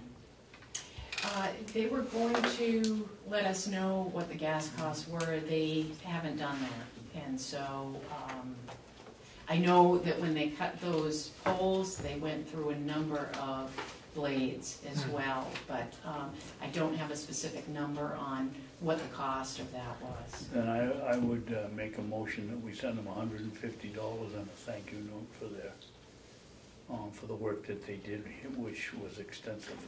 You came up with 200, now you're coming up with 150. Where are we? Well, they can complain if it isn't enough. Make it 200. I think they asked for 200, that's my recollection, and if they did. We put that out there as an estimate, yes. I know when we talked about this a couple of years ago, that's the estimate that we put out, was about $200. Well, I'll change my motion to $200. Hey, do I hear a second? I'll Second, Go ahead. with maybe the addendum that if, after they review their costs, that they would like some additional money, that would be a further consideration. Okay. All those in support of the motion say aye. Aye. Aye. Aye. Okay. So will you send that out? Should we draft a letter? How does that? Go through Ken.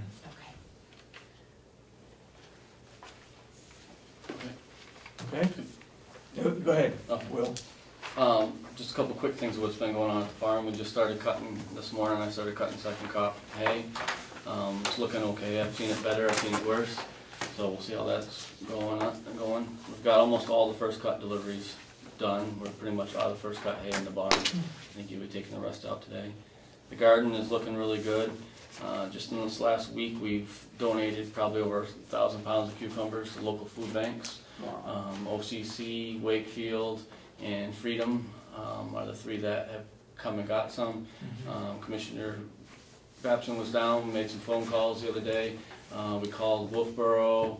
I think you named all the ones we called, there's only one that was missing. Well, Wolfboro didn't come, and we called them, and we called the Gibson Center up in Conway, and I never heard back from either of those two locations. But the others came, So we did yeah. pretty well, 1,000 pounds of cube. Yeah, and that was just beginning of this, at end of last week and beginning of this week. We still got more picking that they're doing today and tomorrow out there. Regarding the vegetables, how are we proceeding with freezing vegetables? As far as I know, it's been going okay. We're taking them directly, mostly the squash and the beans and the two things we're freezing. Yeah. We're taking those directly over to the jail, Yeah. and then I believe they're cutting or snapping them, and then they send them back. This is what I heard. They're sending them back to the nursing home to be blanched or cleaned of some sort, Yeah. and then they send them back to the jail to be vacuum sealed Yeah. and frozen. And then they're coming back to the nursing home to utilize, because I saw, in my tour yesterday, I actually saw a couple bags that had just come in. Yeah. And when I was at the jail last week, I saw how that vacuum sealer works, pretty cool. So we are going to be able to, I know with the farm, all the crops come in at one time. So now with this freezing process, we'll be able to extend it longer, so we'll get more value out of the garden than we have in the past. That's the hope. Right. That the participation can continue between the jail and the nursing home and the farm. We can grow it as long as they can take care of it, and, Yep. and it can, you know, I really think that's a place in the future that could really expand the income? the farm's income and just its purpose on this campus. Because anything we grow here, we're not buying out on the streets. Yeah. Which at the end of the day, no matter where the money trail goes, if the money's not leaving the campus, we're saving the taxpayers money, in my opinion. So that's something that, this is kind of a trial year, and it's been going good. We started doing a wood delivery the other day. We're hoping to get back to doing some more wood soon. Is that campfire wood or? No, that was cord wood that was ordered. We've been running the processor up till the last probably 2 weeks. We've been running the processor almost daily. And we got a big charge of wood out there. There's still more I'd like to be getting done.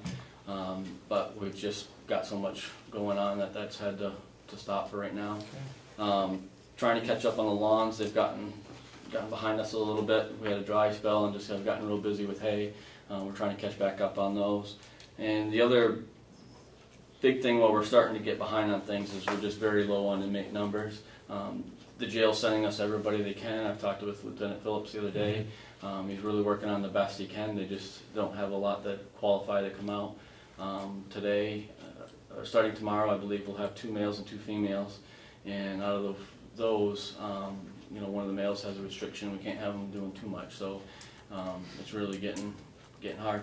Trying to plan to have a lot of bailing done this weekend because there are a few guys in there that are work release that don't work on the weekends that are willing to come out and work with us on the weekend. So trying to schedule, you know, whether it's lining up for us to do that so we have more help coming out.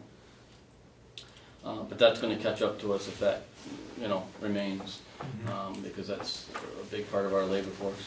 And then obviously just a lot of things going off the water, and then there's a lot going off the wastewater that's going to be taking place in the next few weeks also. That we'll probably have updates as that happens, but just regular maintenance things that need to be caught up.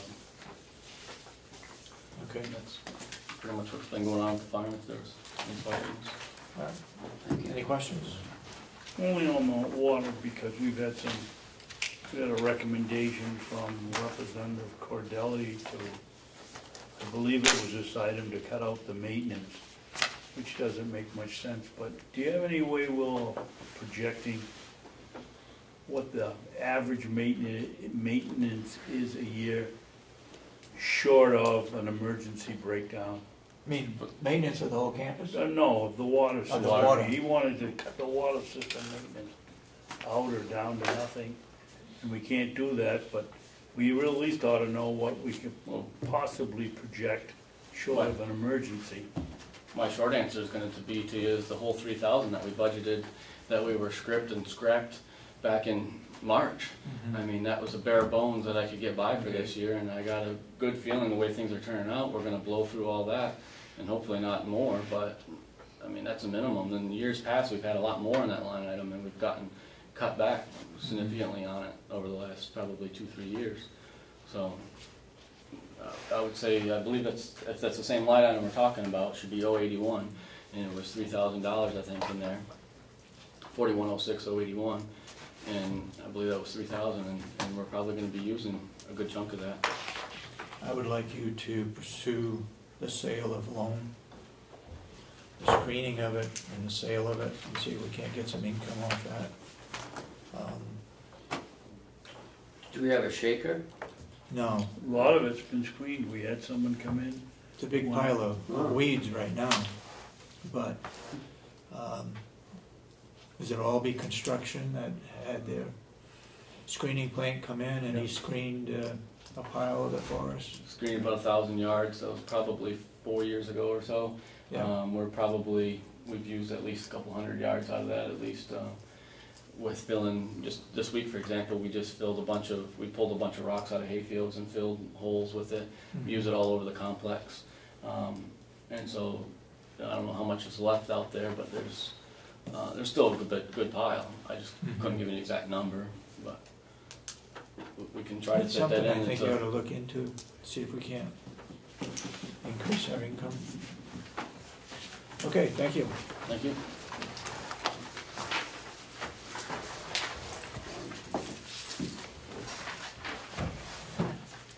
Oh, yeah.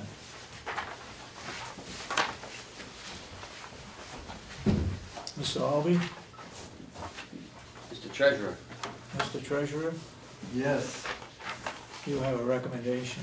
I've given you a recommendation for deputy treasurer. I'm just looking for a vote.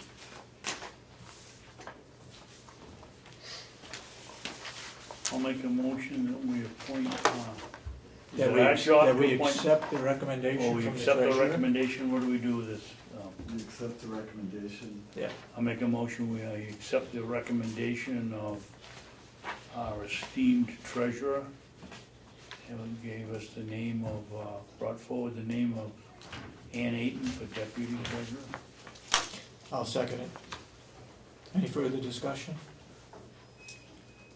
All those in support of the motion say aye. Aye. Aye.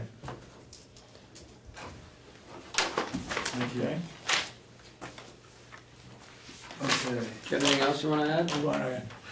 you got a report to give while we're waiting? Well, I'm gonna walk you through a couple of things. Okay. First of all, I had a couple of questions posed to me, one by Commissioner Ahlgren, wondering why in my treasurer's report of August 12th, the expenses seemed a lot higher than budgeted. The way I approached that analysis was different from a cash flow analysis, and it was a trend analysis.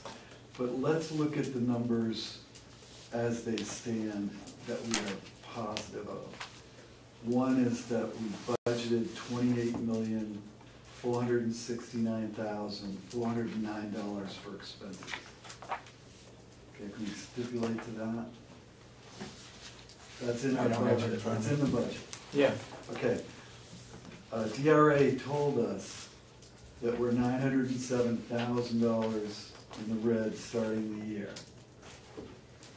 And we discounted the BEAS line by $200,000. If you add those two figures to the $28,469,409, and just those two figures, what we were in the red and what we shorted BEAS, you come up with $29,576,409, which is a $155,000 difference from the figure I came up with using a completely different analysis. mhm. So that means that our capital needs for additional appropriation could be $2,450,000, or it could be $2,604,000, from my perspective. So we can approach this number any number of different ways, and it's been approached 3 or 4 different ways, and we're still within that range of $2.5 to $2.6 million. Can we agree on one figure that we can? They've made a motion to have a meeting to raise $2.6 million. I don't think you have to agree to anything. Okay, It's not your job. It's the delegation's job. I realize that, to do that. but if they ask us, the figure's gonna be 2.6? Well, you're certainly welcome to do your own analysis. I mean, I seem like Ken and I are the only two guys actually working this job. There's a lot of noise out in the community from representatives and others about need, and I haven't seen one of their analysis yet establishing a need. So once they do the work, then we can have a discussion about what the numbers should be, Okay, other than what I've come up with. And I told you what I need to get to the end of the year, and you Yep. have voted on that, Yep. and that's the number we're using. yep, Which brings me to the next subject, which is, you know, we spend a lot of time teaching our children and grandchildren to tell the truth and keep their word. I sat at that meeting with the delegation, and I heard the chairman say to Mr. Golio, our auditor, you will create a report to give us by the 9th of September. I was then told that that was gonna happen. Now I'm told that, no, I guess we don't need that professional analysis of our need. I have no intention of approaching the bank until, I made representations based upon a public hearing with publicly elected officials. That's what I expect is gonna happen. If that doesn't happen, I'm not really obligated, and I have absolutely no intention of approaching the bank to try to change the agreement that we made vis-a-vis the TAN money. They were looking for what was the delegation willing to do. I reported what the delegation said in their meeting. Right. And that's what they accepted. So are we talking about the study that we would, Yeah. going to have to about pay what you're basing- $18,000 You just wondered if we could come up with an agreement on a number. Well, we certainly can. But if you really want a professional opinion, hire a professional. You know, but if you don't want to spend the money, then you're going to accept my number. I'm the treasurer, I'm the fiscal agent for this county. That's the number I'm looking for. Anything short of that, I'm not accepting. So if we want to go that route, that's fine with me. But I don't think it's the most prudent approach. I mean, a conservative approach to this is to get as much information as possible, weigh the options, and then make a decision. But that's I not agree. what we're going to do. But from what we've gotten from our auditor, Bolio, it was gonna cost us 17,000 something. 18,000. We don't have that money. The delegation hasn't given a line item for that money.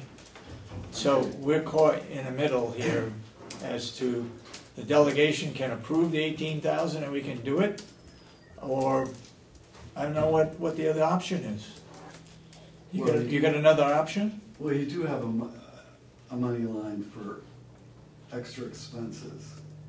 It started at $100,000. I'm sure there's $17,000 left on that line. Oh, okay. The point being is that perhaps he could save you the 17, or maybe he could save you 50,000 in your need because of doing the calculations as a CPA. Maybe he'll find out that you actually need more money. And then the next question was, could he have it done by the 9th? That's not my problem. No, it's not mine either. It is in fact yours. Why? It is yours and it is the delegation's. Oh, My okay. position as the treasurer is this is what I've established. I've also gone to the bank with an assurance that this is what's going to happen. Yeah. Premised upon your good offices and the good offices of the delegation. Now I find that promise isn't going to be kept. That is your problem. That's not my problem. And it's never going to be my problem. I'm not saying it's your problem. What I'm saying is, we don't have You don't the have authority to delegation's do it. approval to spend the I think I've made my 18,000 to point. do it. I don't know if we need to belabor it. I think I've made my point. Okay, go I ahead. also found that I'm All sorry. right, go ahead. Regarding that point? Go ahead. Yes, it's regarding that Go point. ahead. I agree with Treasurer Albee that we should at the very least, be asking the delegation for the having this money available. That's not what he said, though. What he said He says was- we do have the money, but that we could move from another line, that we could be creative and find that money to spend the $18,000 to do this study. I agree, but it's gotta be the delegation approval, right? Yes. I'm not sure what line Treasurer Albee was referring to. He said they had $100,000 in a certain line, That so. was contingency money. Contingency money, okay. So to ask them to make that move, I think is prudent for some reasons that Treasurer Albee just laid before us. Number one, we do not have a professional analysis of how much money we really need. We have Treasurer Albee's analysis, but he's not a professional CPA. He's come up with an analysis. He believes it to be correct. Okay, we have a vote of no confidence from the delegation that basically says we're not running the apple cart quite right. So it seems to make sense to me to pursue the analysis, the independent analysis, and at least put forth to the delegation that we think it's prudent to do that.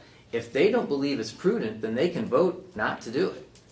But But this analysis might find out that we don't need 2.6. It might find out we only need 2. It might find, we don't know what their analysis is going to come up with.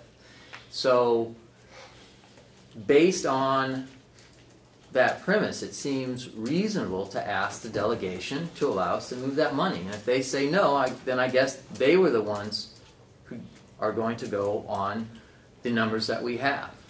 I agree. What I was saying is, we can't go ahead and hire somebody without the delegation approving the 18,000. I agree, we go to the delegation. We don't know, we don't have time now, so if you're looking for that person to come to the meeting and say, yeah, it's $2 million, it's 2.6, you're not gonna get it. Because it's gonna take between 100 and 150 hours to get that done.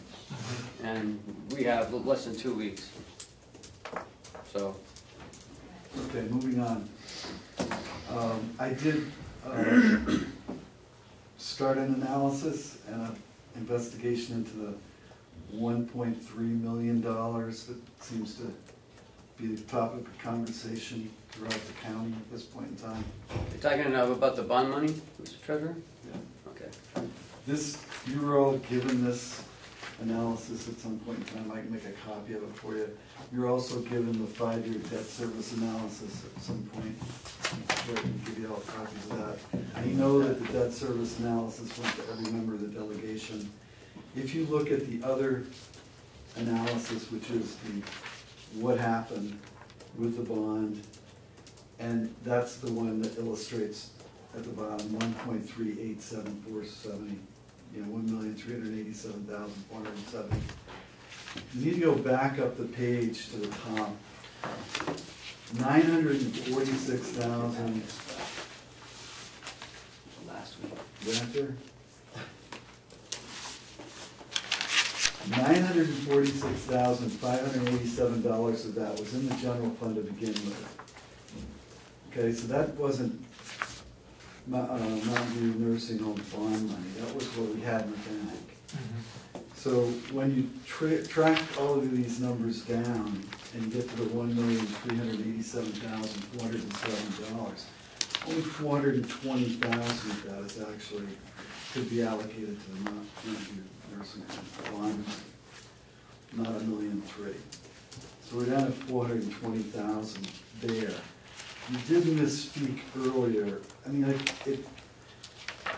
maybe it'd be helpful to have some training for people, but all of that bond money went into our checking account. It went into the Bank of New Hampshire checking account the minute we got it. What happens is, and we're not statutorily obligated to have 2 or 3 or 4 or 5 different checking accounts for money. What we are obligated to do is to segregate that money in our accounting. And that's what they did. They segregated the bond money into a separate accounting. And then they tapped that line item, just like you did with the nurses. You're moving money from one line item to another line item. And at the end of the day, you can find where all the money went, basically, and what it was spent for. It gets sort of complicated only in the fact that we'll go back to the taxes. Over the course of 5 years, the delegation gave back $6,695,000 worth of tax relief to the taxpayers. They started out in 2010 with $2.5 million in the surplus account, without counting the nursing home revenue or nursing home balance that was coming in. So in 2010 and 11, they decided to give $2.8 million worth of tax relief to the taxpayers. They only had 2.5 to begin with, so 300,000 of it had to come from somewhere. The 300,000 at that juncture, actually $1.1 million, came in the form of making the bond payment out of the money that was saved in the construction of the building. Consequently, you didn't push your surplus account to zero, because the $3.4 million from the building of the nursing home is calculated into your total surplus. Even though you can't use that money for any other purposes other than to pay off the bond or to do other capital projects, what happens then is that you have an accounting, you gonna stay awake there, Commissioner Babson? You have an accounting system that will say, okay, rather than taking the bond payment out of the general revenue stream, we're gonna take the bond payment out of the surplus from the building of the bond. That's gonna reduce the surplus account. And it's bookkeeping. So the long and the short of it is that you had $2.5 million to start with. You add in the bond saving, or the savings on the nursing home, and take away from that the amount of tax relief that you gave to the public of $6,695,000.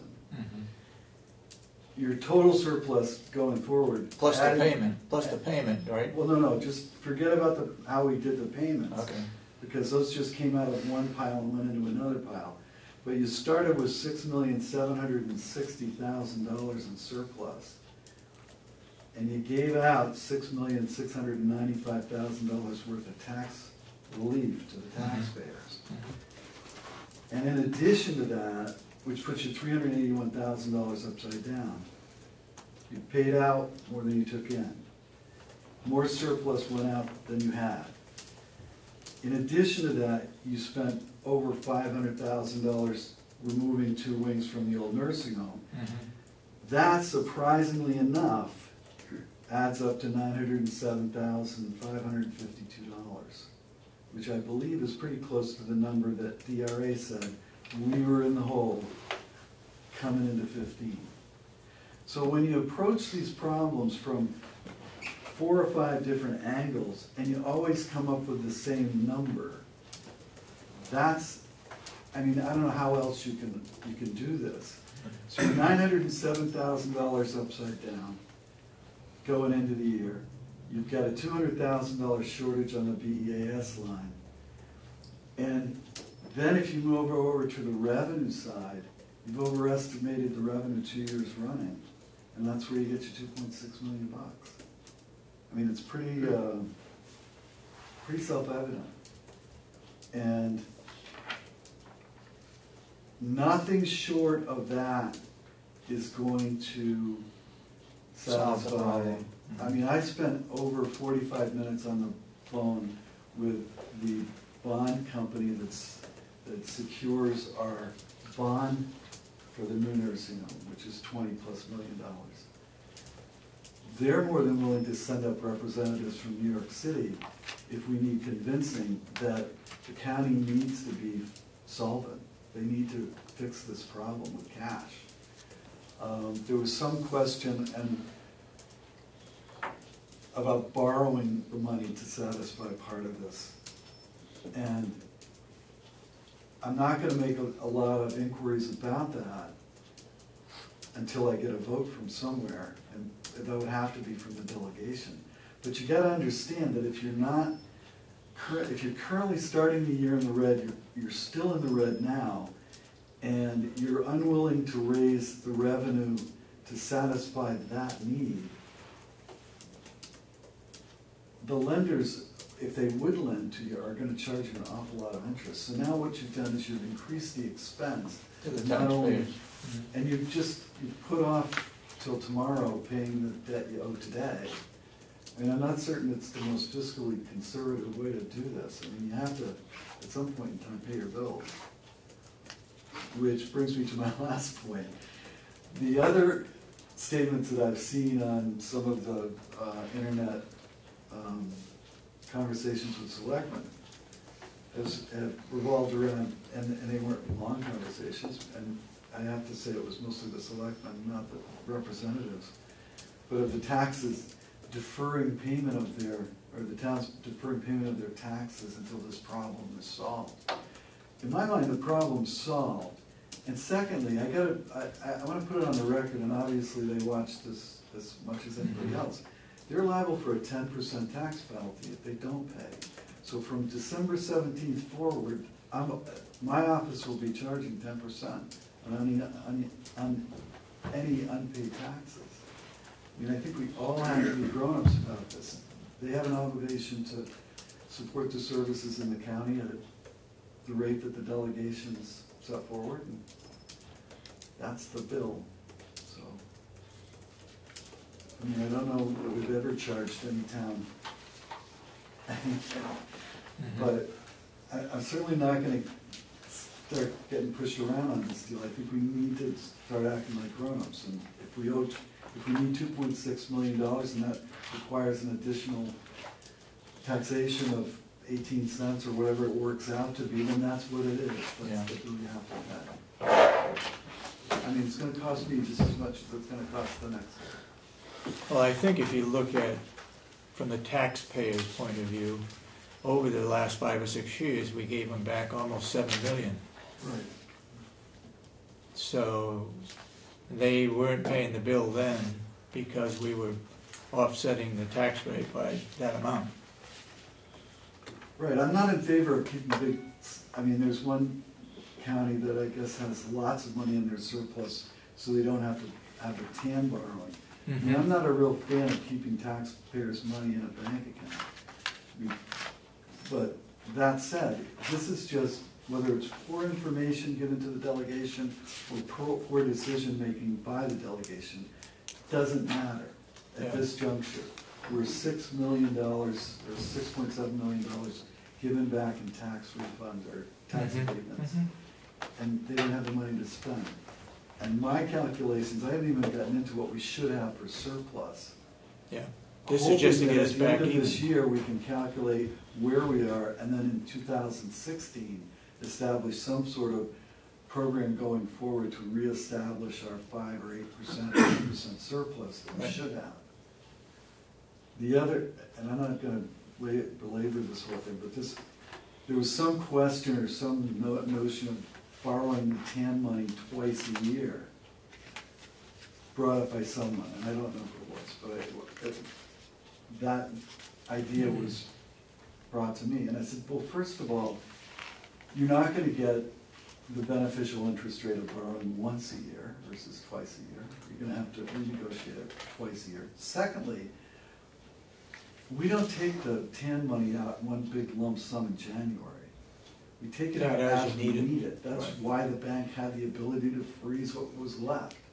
So if you are only taking out 50% of your need until June, I don't see the logical benefit to working 2 loans. It just doesn't make any sense. I'll obviously walk it by the bankers in January to see if there's some savings involved in doing it that way. But I can't say right now that there would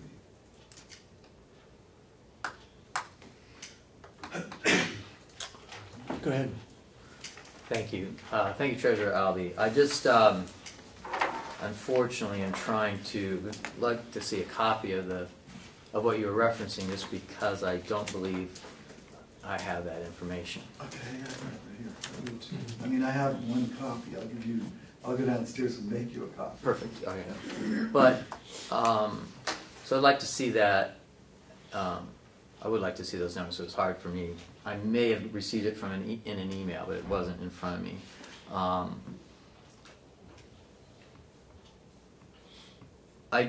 I think that when push comes to shove, we're probably going to find that in order to get us back to where we want to be fiscally sound, that we're going to need to raise about this $2.5 million number to get off, because if you write off $2 million,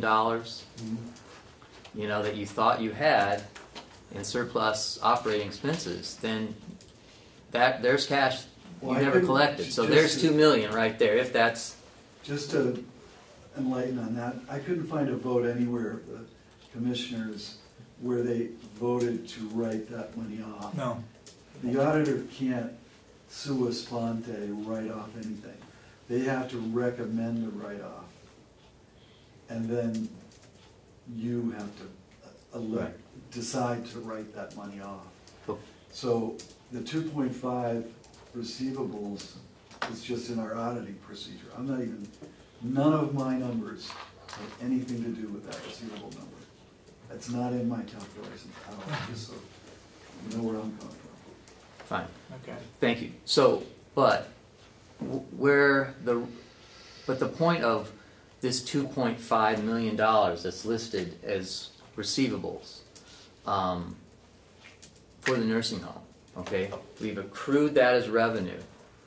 That accrued revenue was part of the operating surpluses that were occurring year to year, okay? Over the years, we've now gone up to a $2.5 million account receivable. That means that's $2.5 million that we have not received in cash. That would be in our bank.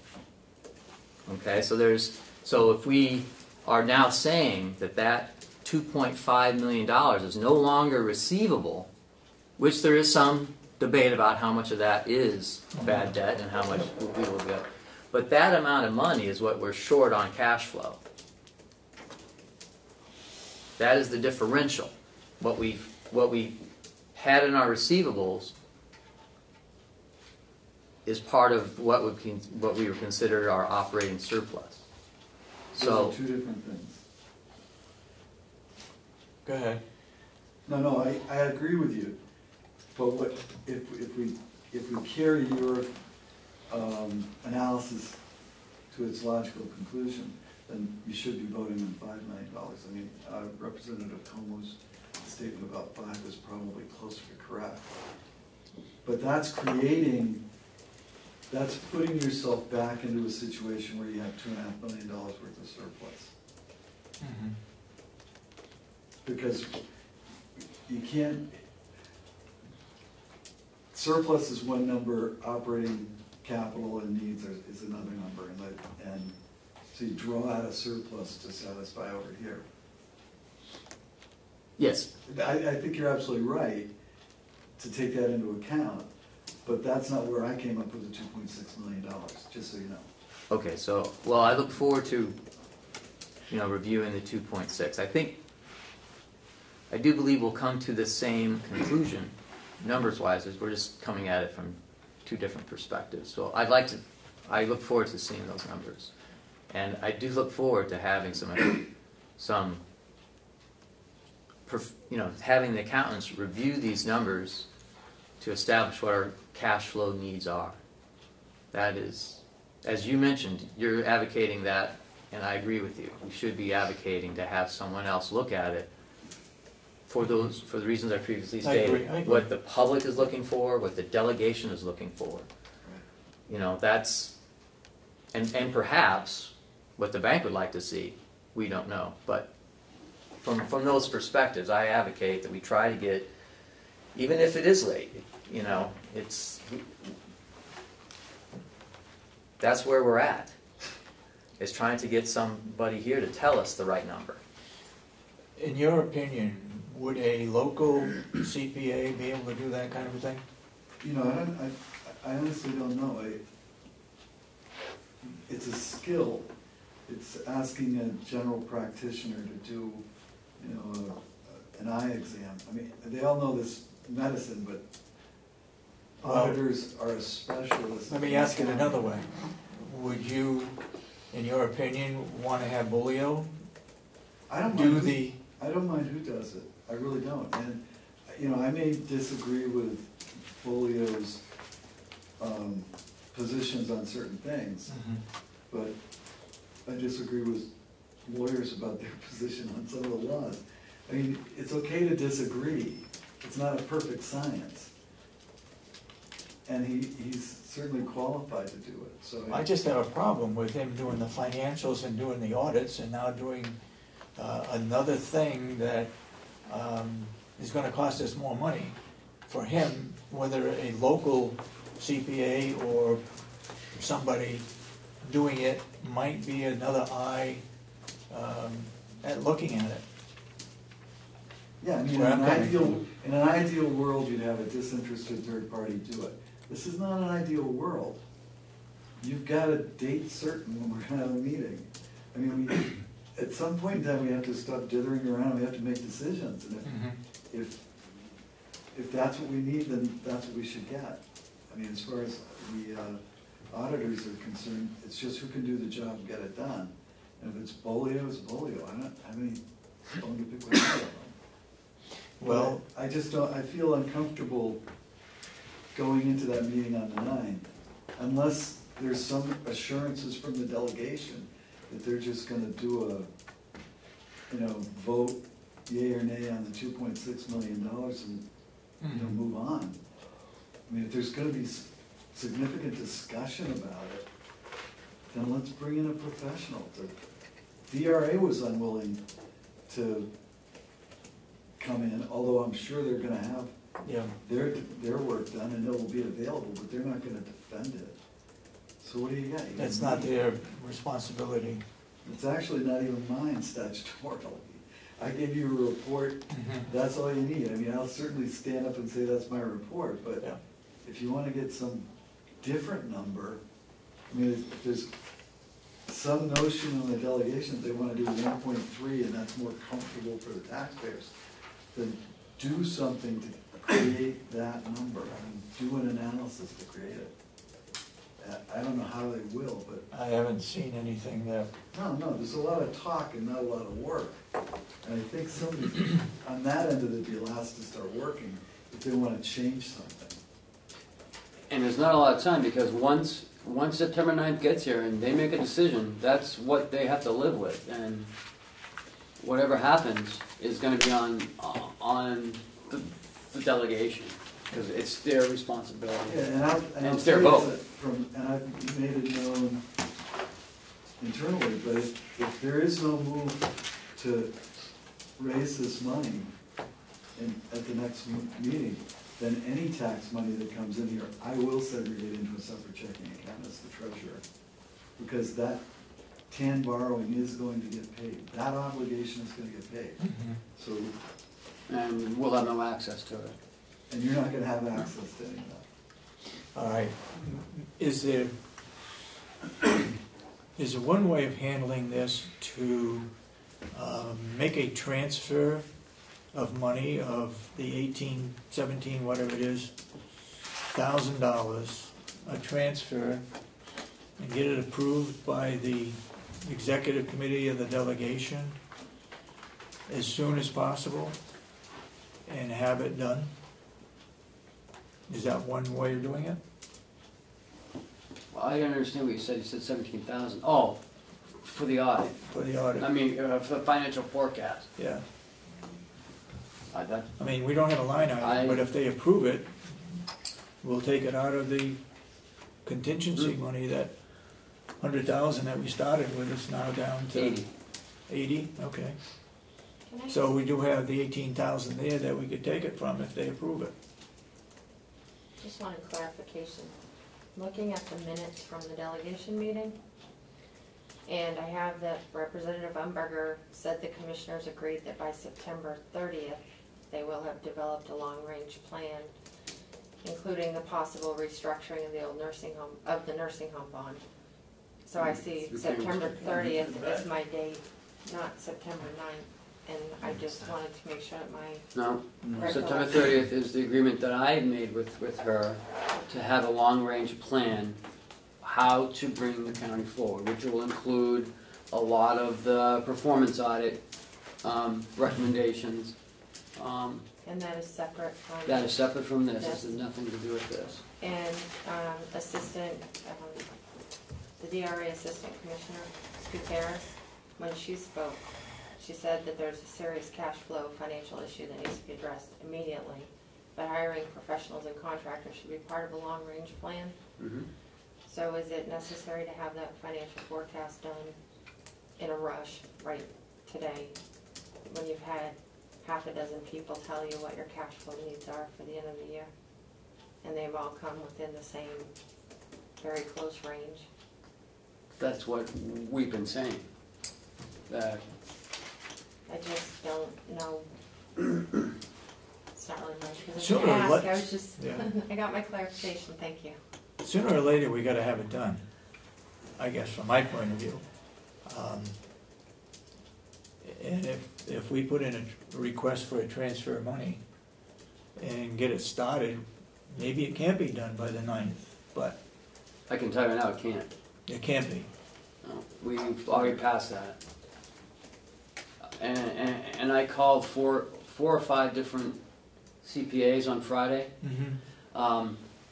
asking about financial forecasting. How long will it take? Anywhere between 100 to 150 hours.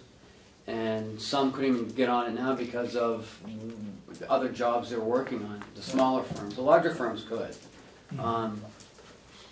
And, you know, so you're looking at, you know, 4 weeks, you know?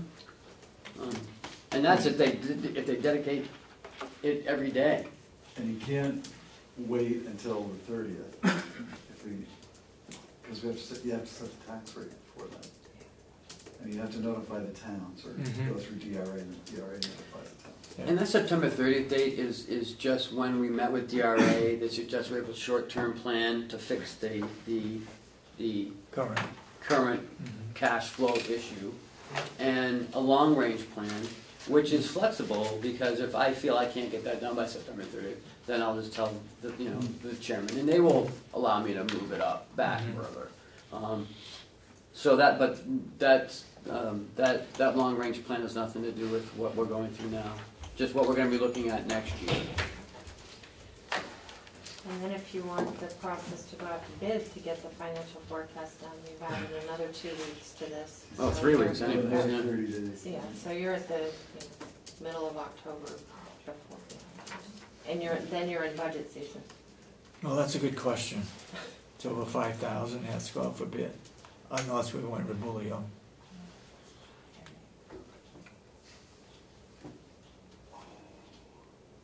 Well, I mean, Anybody you have else to got an waive the bid. opinion?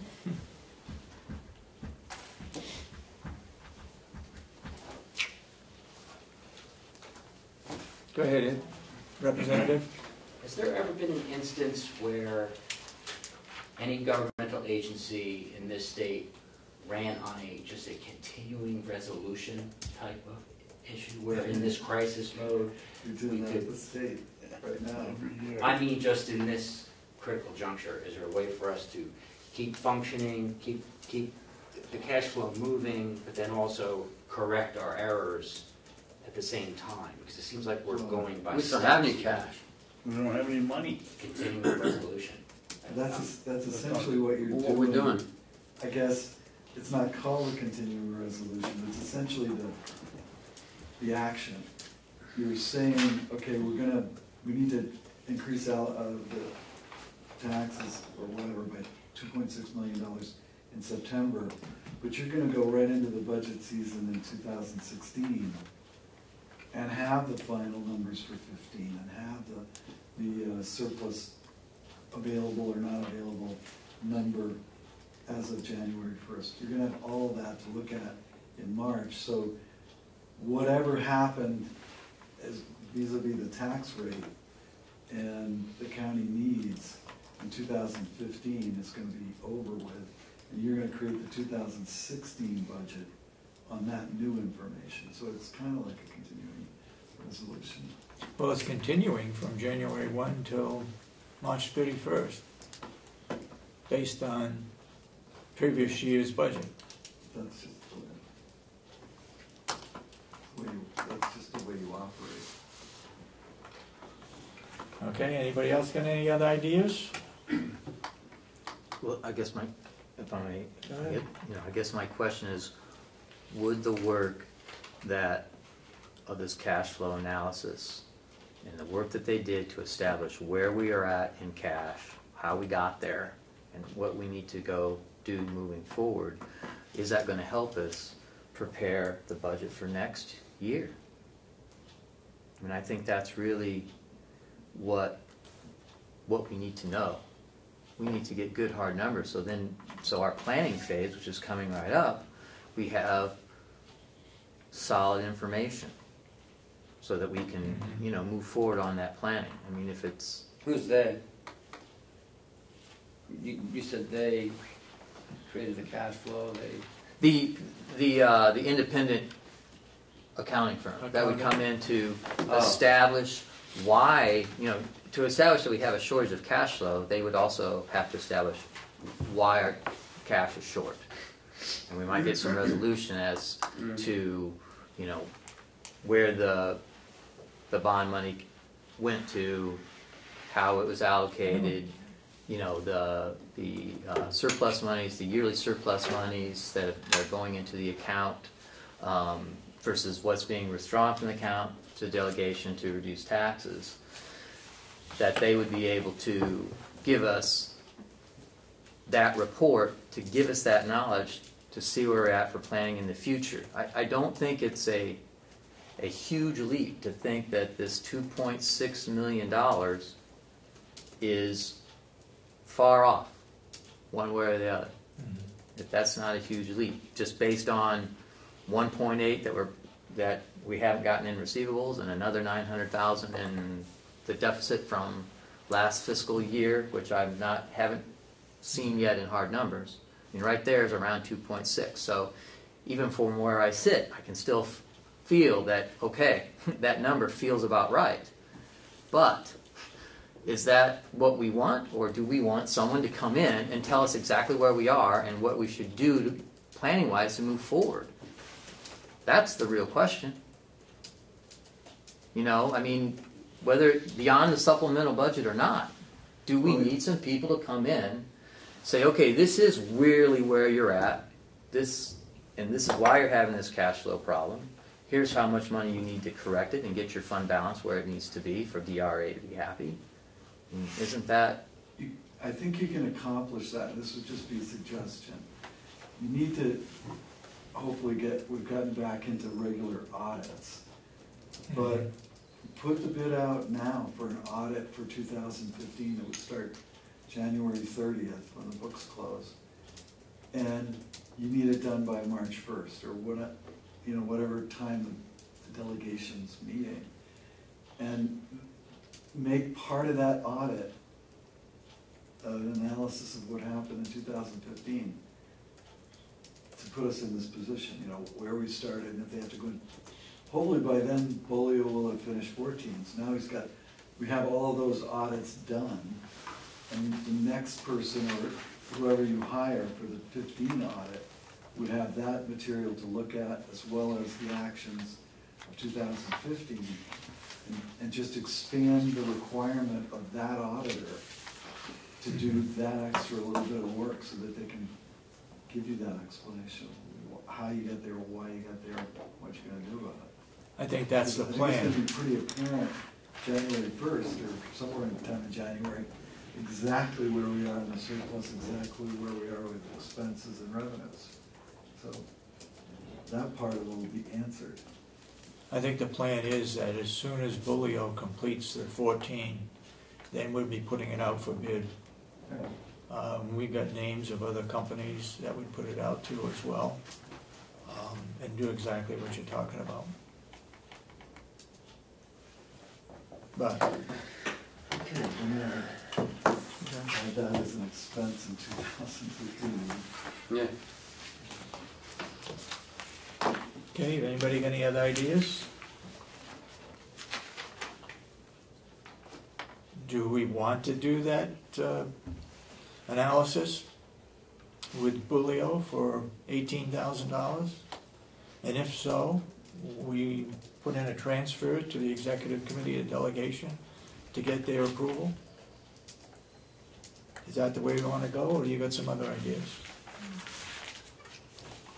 Go ahead. Well, David, we clearly had a discussion, Ken and I did, and I think you, Ken, did, that in his engagement letter, he said that he'll only stand behind the facts that's given him, not do a regular audit. And we decided that if you could do that, where's the validity if he's not going to stand behind it? Yeah.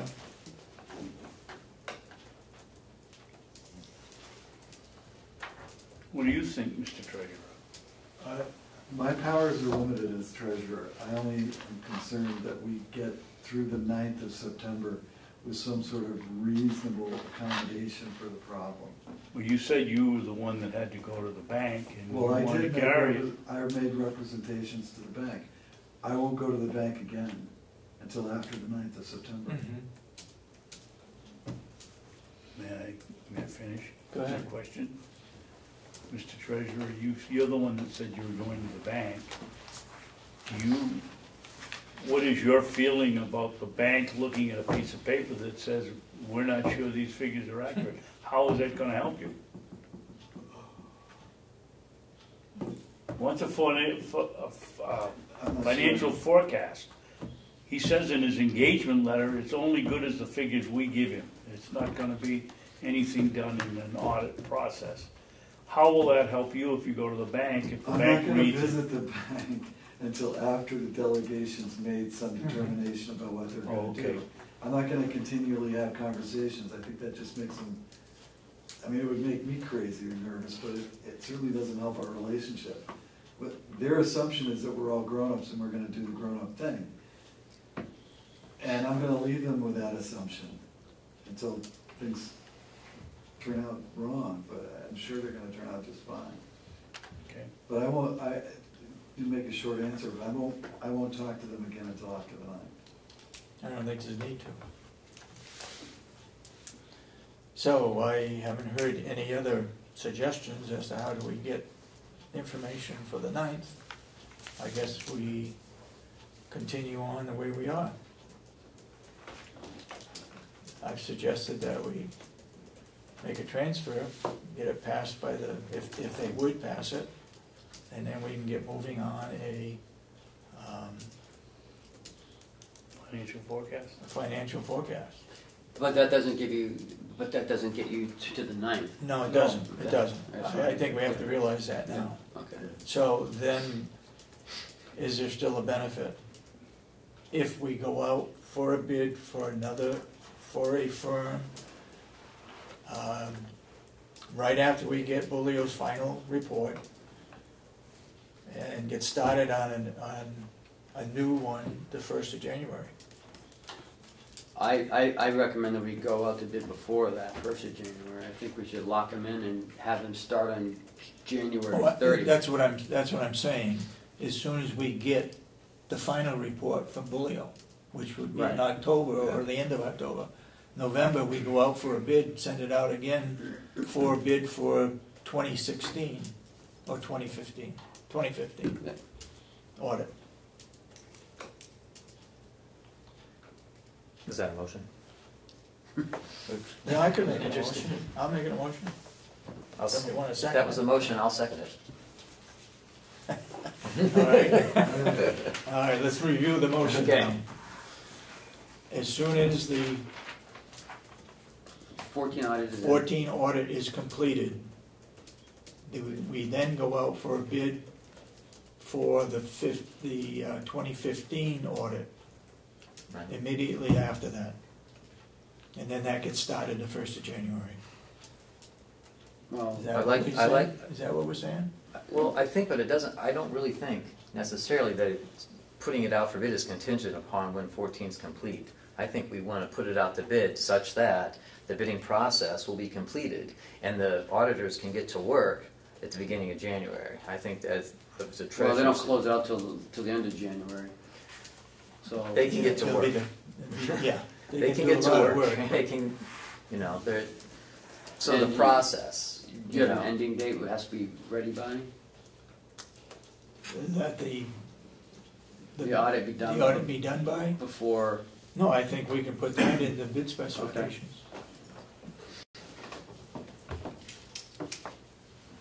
All right? If I could, RSA 28(3)A, if the county does commence to have an audit done, it has to be completed within 90 days of the close of the fiscal year and reported in the annual report.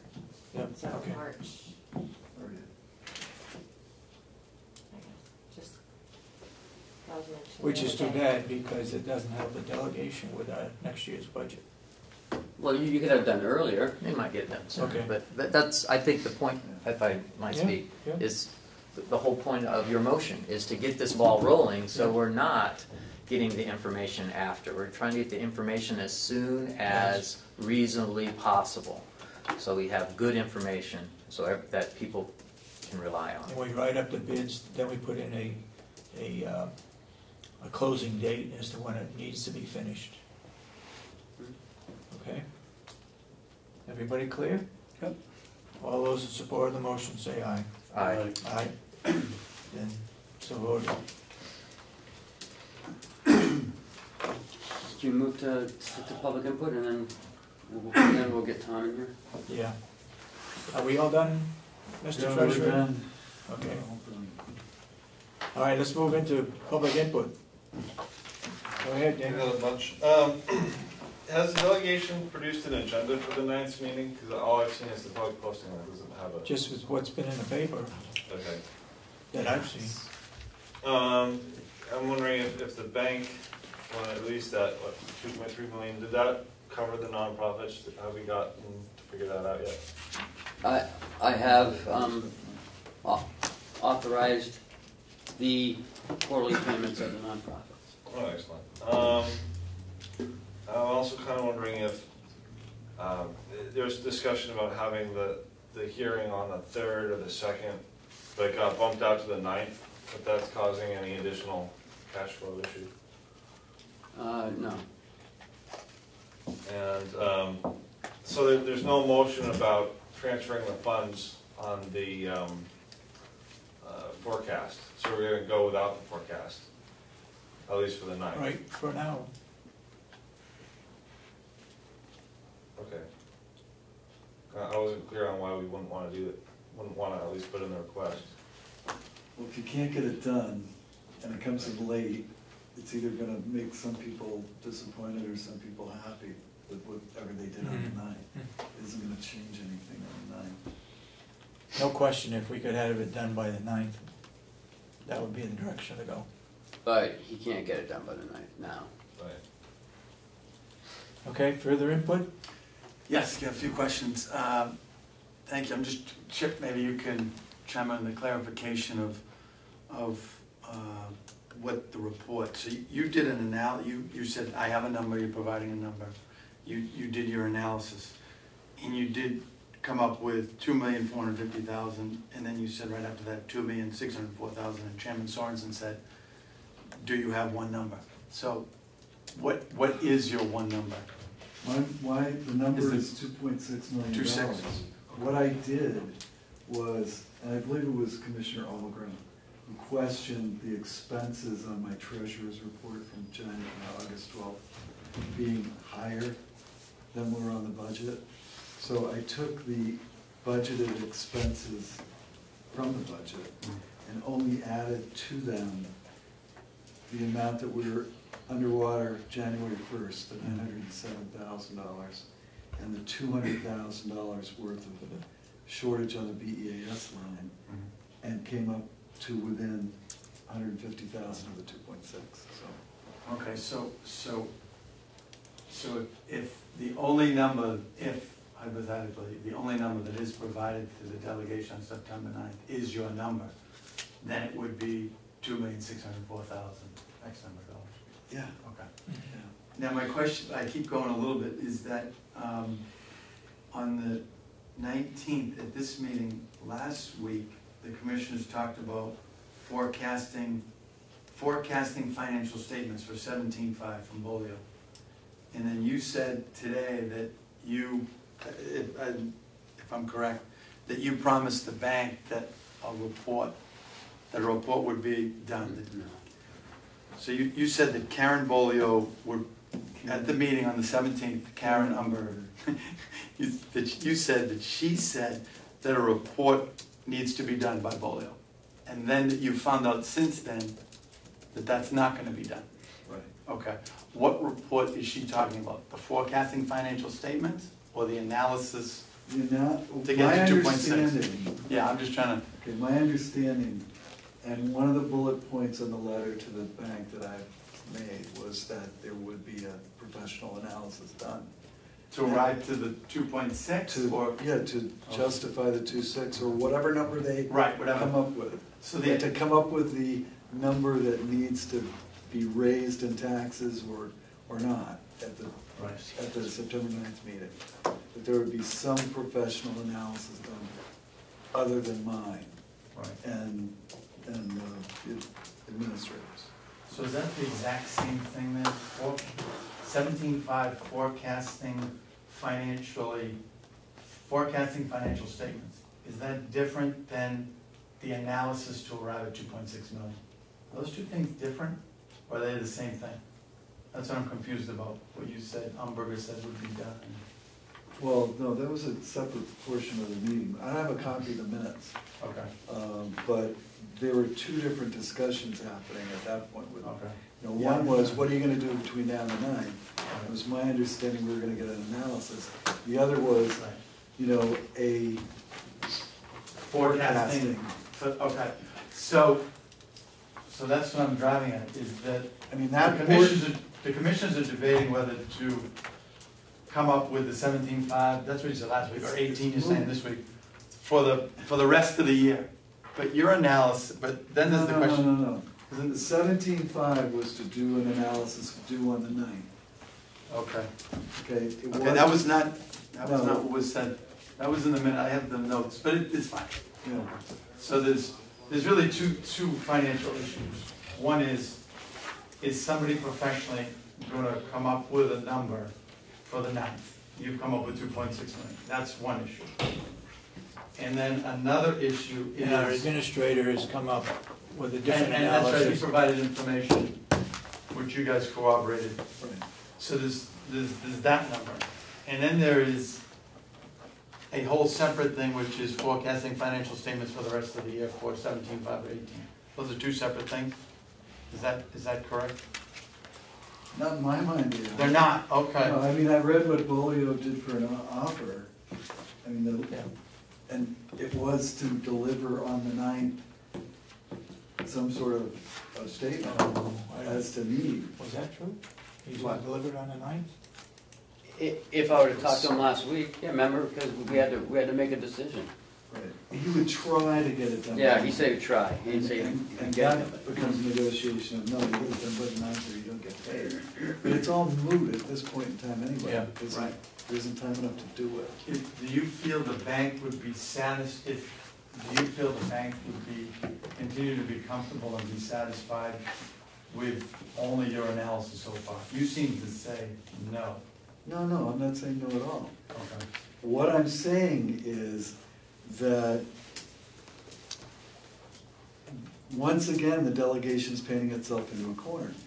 They have to now make some sort of major move to satisfying the 2.6. They don't have an alternative number.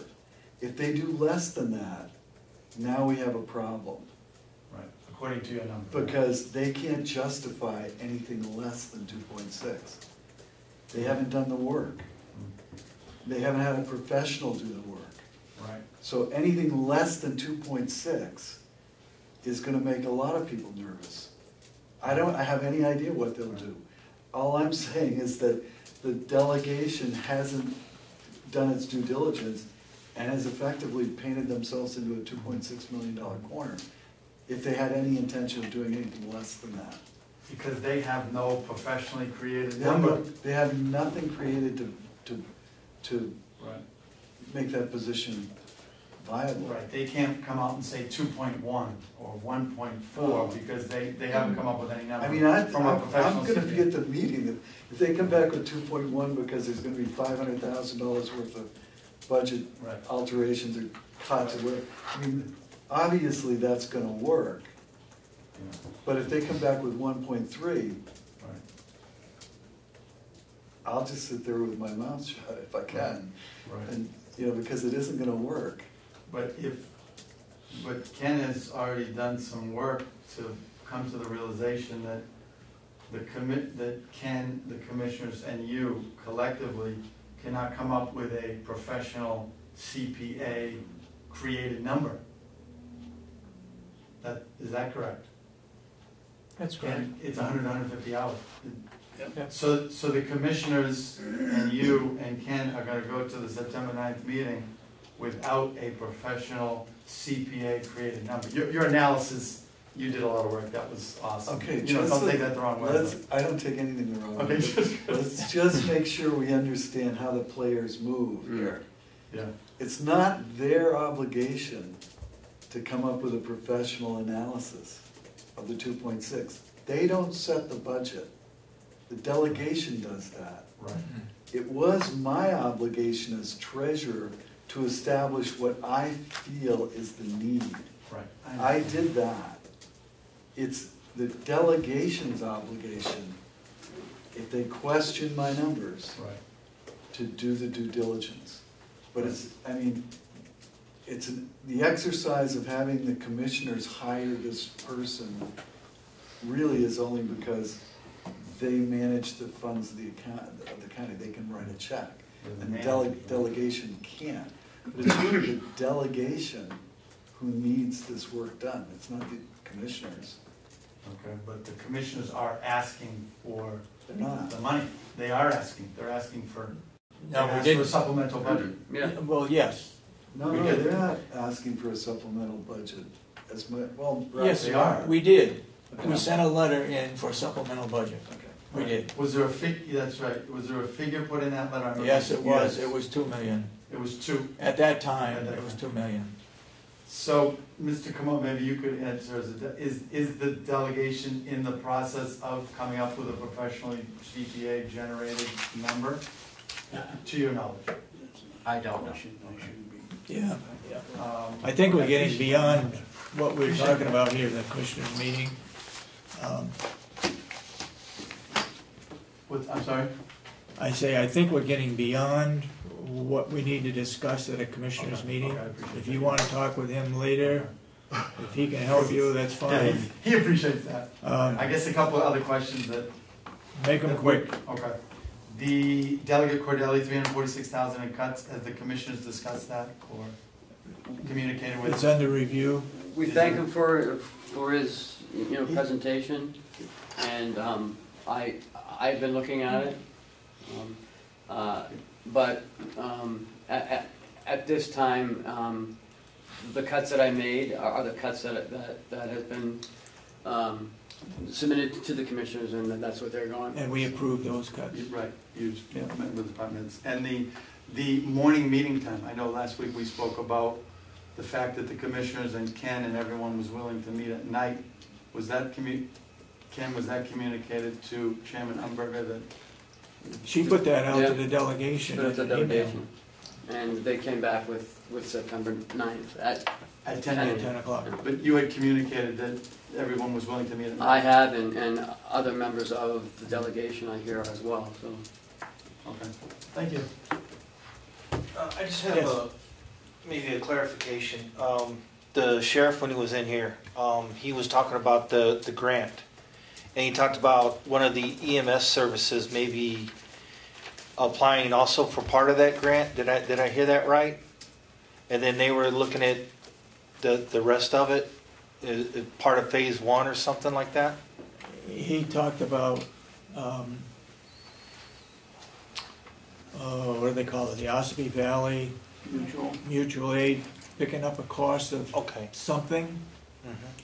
So if they don't go through with that, or they don't pick that up, where would that leave the grant as far as knowing, would they still get the money to complete the whole project, or would they be relying on Ossipee Valley? That's my question. I don't know the answer to that, but I would assume that he has talked with the Ossipee Valley group, and that they were going to do that.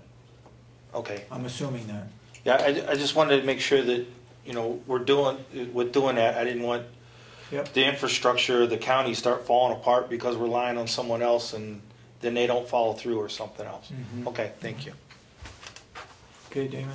This budget deficit has been known for several months. I was just wondering if, in any of your eyes, was there any reason why it had to be pushed out to September to make these decisions? The commissioners have been telling the the delegation this since March or April, so. I It's, think they had to have a public hearing. Previous treasurer did back They in, haven't- They voted on January. a public hearing, and that has to be within 30 days of that vote. So they didn't have, they could have held that in the spring or over the summer. it's up to them. Right, I mean, it's up to them, but just, there's no particular reason why, that you're aware of, that's gone out this far. Well, it can't go any further because the tax bills have to Yeah. go out. Right, so that's why I'm I wondering, think that. we're approaching the deadline. we're approaching the deadline, I'm just wondering if there's any reason why we're approaching the deadline rather than having it done sooner, You'll have to ask them. that you're aware of. Any further public input? If not, we're gonna go into a non-public session. I don't expect, David, what about this? okay. We gotta take action on Lisa Scott's request. Make a motion to take it off the table? Second. All those who support the motion, say aye. Aye. Aye. Nay. Okay, Did Chris vote? He said no. I voted no. no. You wanna keep it on the You wanna table? keep it on? Oh, I'm sorry, I Take it off apologize. the Take it off the table, yes. All right, it's unanimous, then we take it off the table. Sorry. All right, So what does that mean? now what are we gonna do? Sorry. Well, she's got plenty of time to go out for a bid. That's one thing. She's gonna go to the same people she went to before. Yep. Um, It's gonna cost I us can't money to believe there's only advertise. 3 people in this country selling that piece of equipment. However, it does come from the same manufacturer. Right, but so you may get a lower price like Ann Eaton did on that famous piece of equipment that we argued about for 6 months. They may get a lower price from a distributor if she sends it out to 6. Because it's a it's a special item, Well, registered so was deeds. the one you weren't here, but we saved $600 or $700 on a unit that, when we started off, that's what was gonna be the price. And it was another distributor of the same type. No. These, we're dealing through through their distributor, and the distributor can do whatever they want with a price. What they get from the manufacturer is up to them. And it's coming from the same place, so freight should be the same. How much money you wanna spend on advertising for this? Well, that's the only other issue. I didn't notice, it doesn't say anything about advertising in there, does it? I just quickly read it, doesn't say it. No. It just says we have to go out for bid, it doesn't say it has a. So why can't we, look up 6 places and send it out? The county, RSA 28A, is that what you're talking about? RSA 28? No, RSA 28. Yeah. 8. I think the bidding process Right. calls for us to 28 advertise days. 3 different 8. locations. 8. mandate anything on somebody. Well, State government can't mandate a cost to the county Really? that's paying for it, that's 28A. well, I think they're doing it with the BAS line. Look, we got, However, you have, when you choose to go out for competitive bid, you have albeit skeleton, you do have a policy, a bidding process. So when you choose to go out for a competitive bid, your process states that you advertise the RFP in printed publication of 2 newspapers. You put it on the website and you mail the RFP if possible to at least 3 qualified bidders. And you put it on, and if it's applicable, you put it on the Dodge report. Your newspapers that you list are the 2 local papers and 2 statewide papers to choose from. I did inquire of Lisa Scott if advertising costs can be charged to that equipment line, and she said no. That was just one. And if I don't, is it? Go ahead. Can I give an opinion? It's happened in the past, when you've been in this situation, you've been asked to waive bids. Unfortunately, it's happened again where the department has come in and they've given the prices publicly that they've gathered, and then you're making a decision whether to put it out to bid. So Yeah. once again, the vendors You let the cat out have of the bag. unknowingly already showed their hand. Well, that can work both ways, Melissa. They know And the you always prices. bring up sharpen a pencil, Mm. when I've brought that up before. But the process, it just makes me really uncomfortable that So your that opinion, happened. your opinion is, If I was You were a asking. voting person, I would vote to waive the bid process at this point for her. anyway, She's okay. exhibited due diligence, and sometimes you should have that faith in your department heads, especially when it's that close to the $5,000 mark. Do I hear a motion regarding the purchasing of shelving for registry of deeds? You want it to go out for bid, or you want to waive the bid process? You make the motion and I'll second it. No, I'm not making a motion. Well, why not? Anybody else want to make the motion?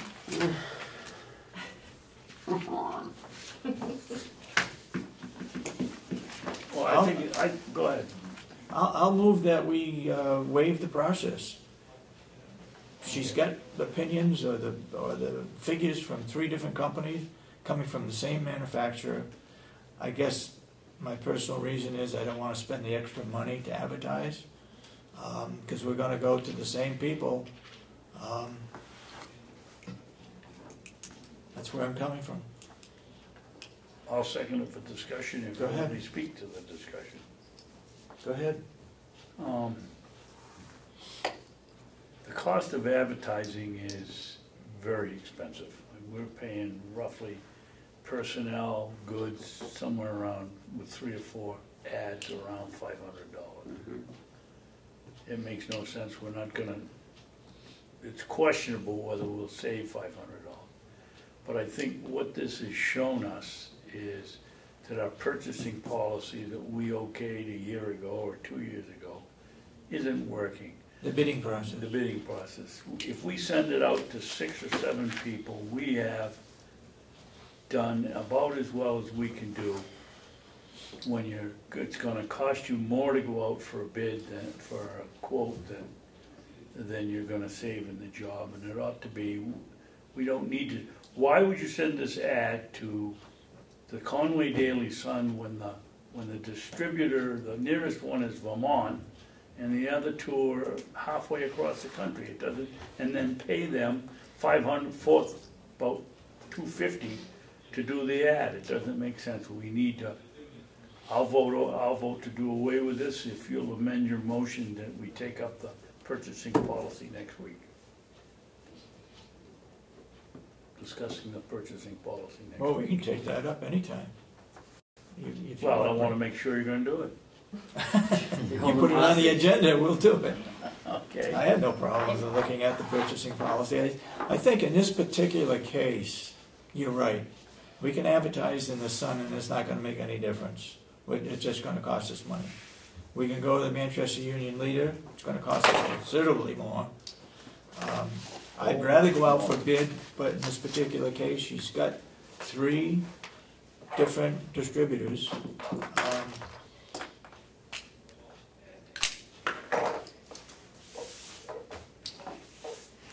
I think it's prudent that we waive the bid process in this particular case. I wouldn't say this is true in all cases. So, motion made and seconded. Any further discussion? Could we have the motion read, please? If I could have a point of order, not to be argumentative, but the RSA said that you have to have a statement in the office Reason of why. why, and it might be cleaner, even though you agree to it, if you do 2 separate motions, that you want to revisit the bidding and purchase policy Okay. separately. So the motion would be just to waive the bidding process on shelving for the registry of deeds. Because we have 3 Competitive quotes. competitive quotes. Okay. And that the money being paid is from a segregated account collected by the Registry of Deeds for the purposes of collecting the equipment. And it is not of Taxpayer money. general fund taxpayer money. Okay? Ready for the vote? All those in support of the motion, say aye. Aye. Aye. Okay. Separate motion or just? No, And add it to the minutes? we'll add it to the minutes and we'll Okay. take it up next week. Okay. Okay, Have it on the list for next week. we had a non-public session last week. Do you have the minutes for that? Yes? Do you have them with you? I think we decided that, You're gonna seal them anyways, right? Did not seal them. no, we did not, They were not. we did not seal Because of them. the names, you were gonna Redact seal that. them. We redacted. Oh, the redacted, names. Yeah. okay. So we did not seal it. Right. So I just let the public know that we had a non-public session, we did not seal the minutes, they will be made available. You've got them? There are two sentences.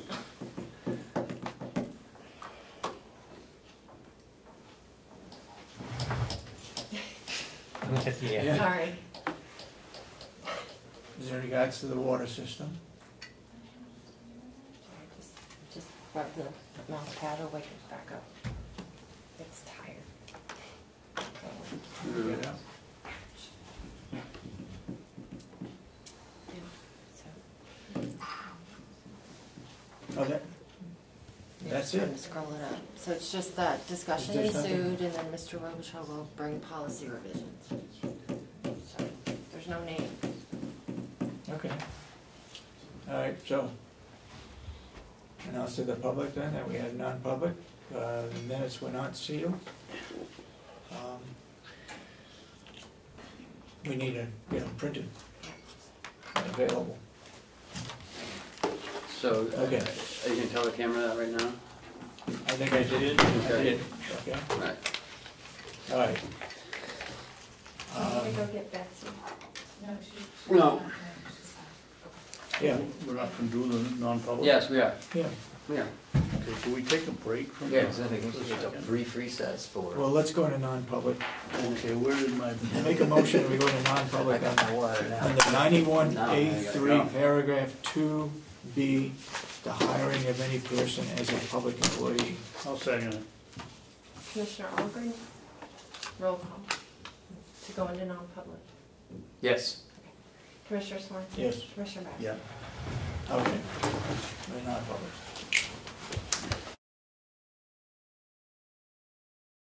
Take two. I'll make a motion to go back into public session. I'll second it. All those in support of the motion, say aye. Aye. Okay, we're back in public. I'll make a motion that we seal the minutes of the non-public session, and that once these people are hired, then we would release the non-public minutes. So what are you gonna seal them under? Oh, I don't have the form. There's one right behind the computer, or Oh, maybe here you it's go. both there. They're both there, actually. I think this is another one that there's no place on Well, the list for. it's affect adversely the reputation of any person other than a member of this board. Yep. It's just a case of Changing from. they adversely to positive. need to be, it needs to be finalized by the county attorney. And then we can release it. Okay, That's my motion. second. All those in support of the motion say aye. Aye. Aye. So be it. Anything else that we need to be brought up this morning? I just want to remind everyone that you guys work as a board, so three of you should, if one commissioner, you know, is gonna do something, that you should do it and let the other people know about it. Yep. So, you know, it's a board of three, not a board of one or two, so just want to All commissioners ought to be involved in it, but the administrators should be as well. So it's really 4 people that need to be involved. Right, yeah. In I was anything, gonna that- include me, but, in right. anything that we do. Yeah. Okay. All right. Make a motion to adjourn? Have you got that? Second. Huh? Have you got that, all those things? Yeah, I'm going home and cut hay, and then I'll come back and fill them in and Okay. pass them in. All those in support of the motion say aye. Aye. We stand adjourned until next Wednesday. Wednesday. All right. Have a good day.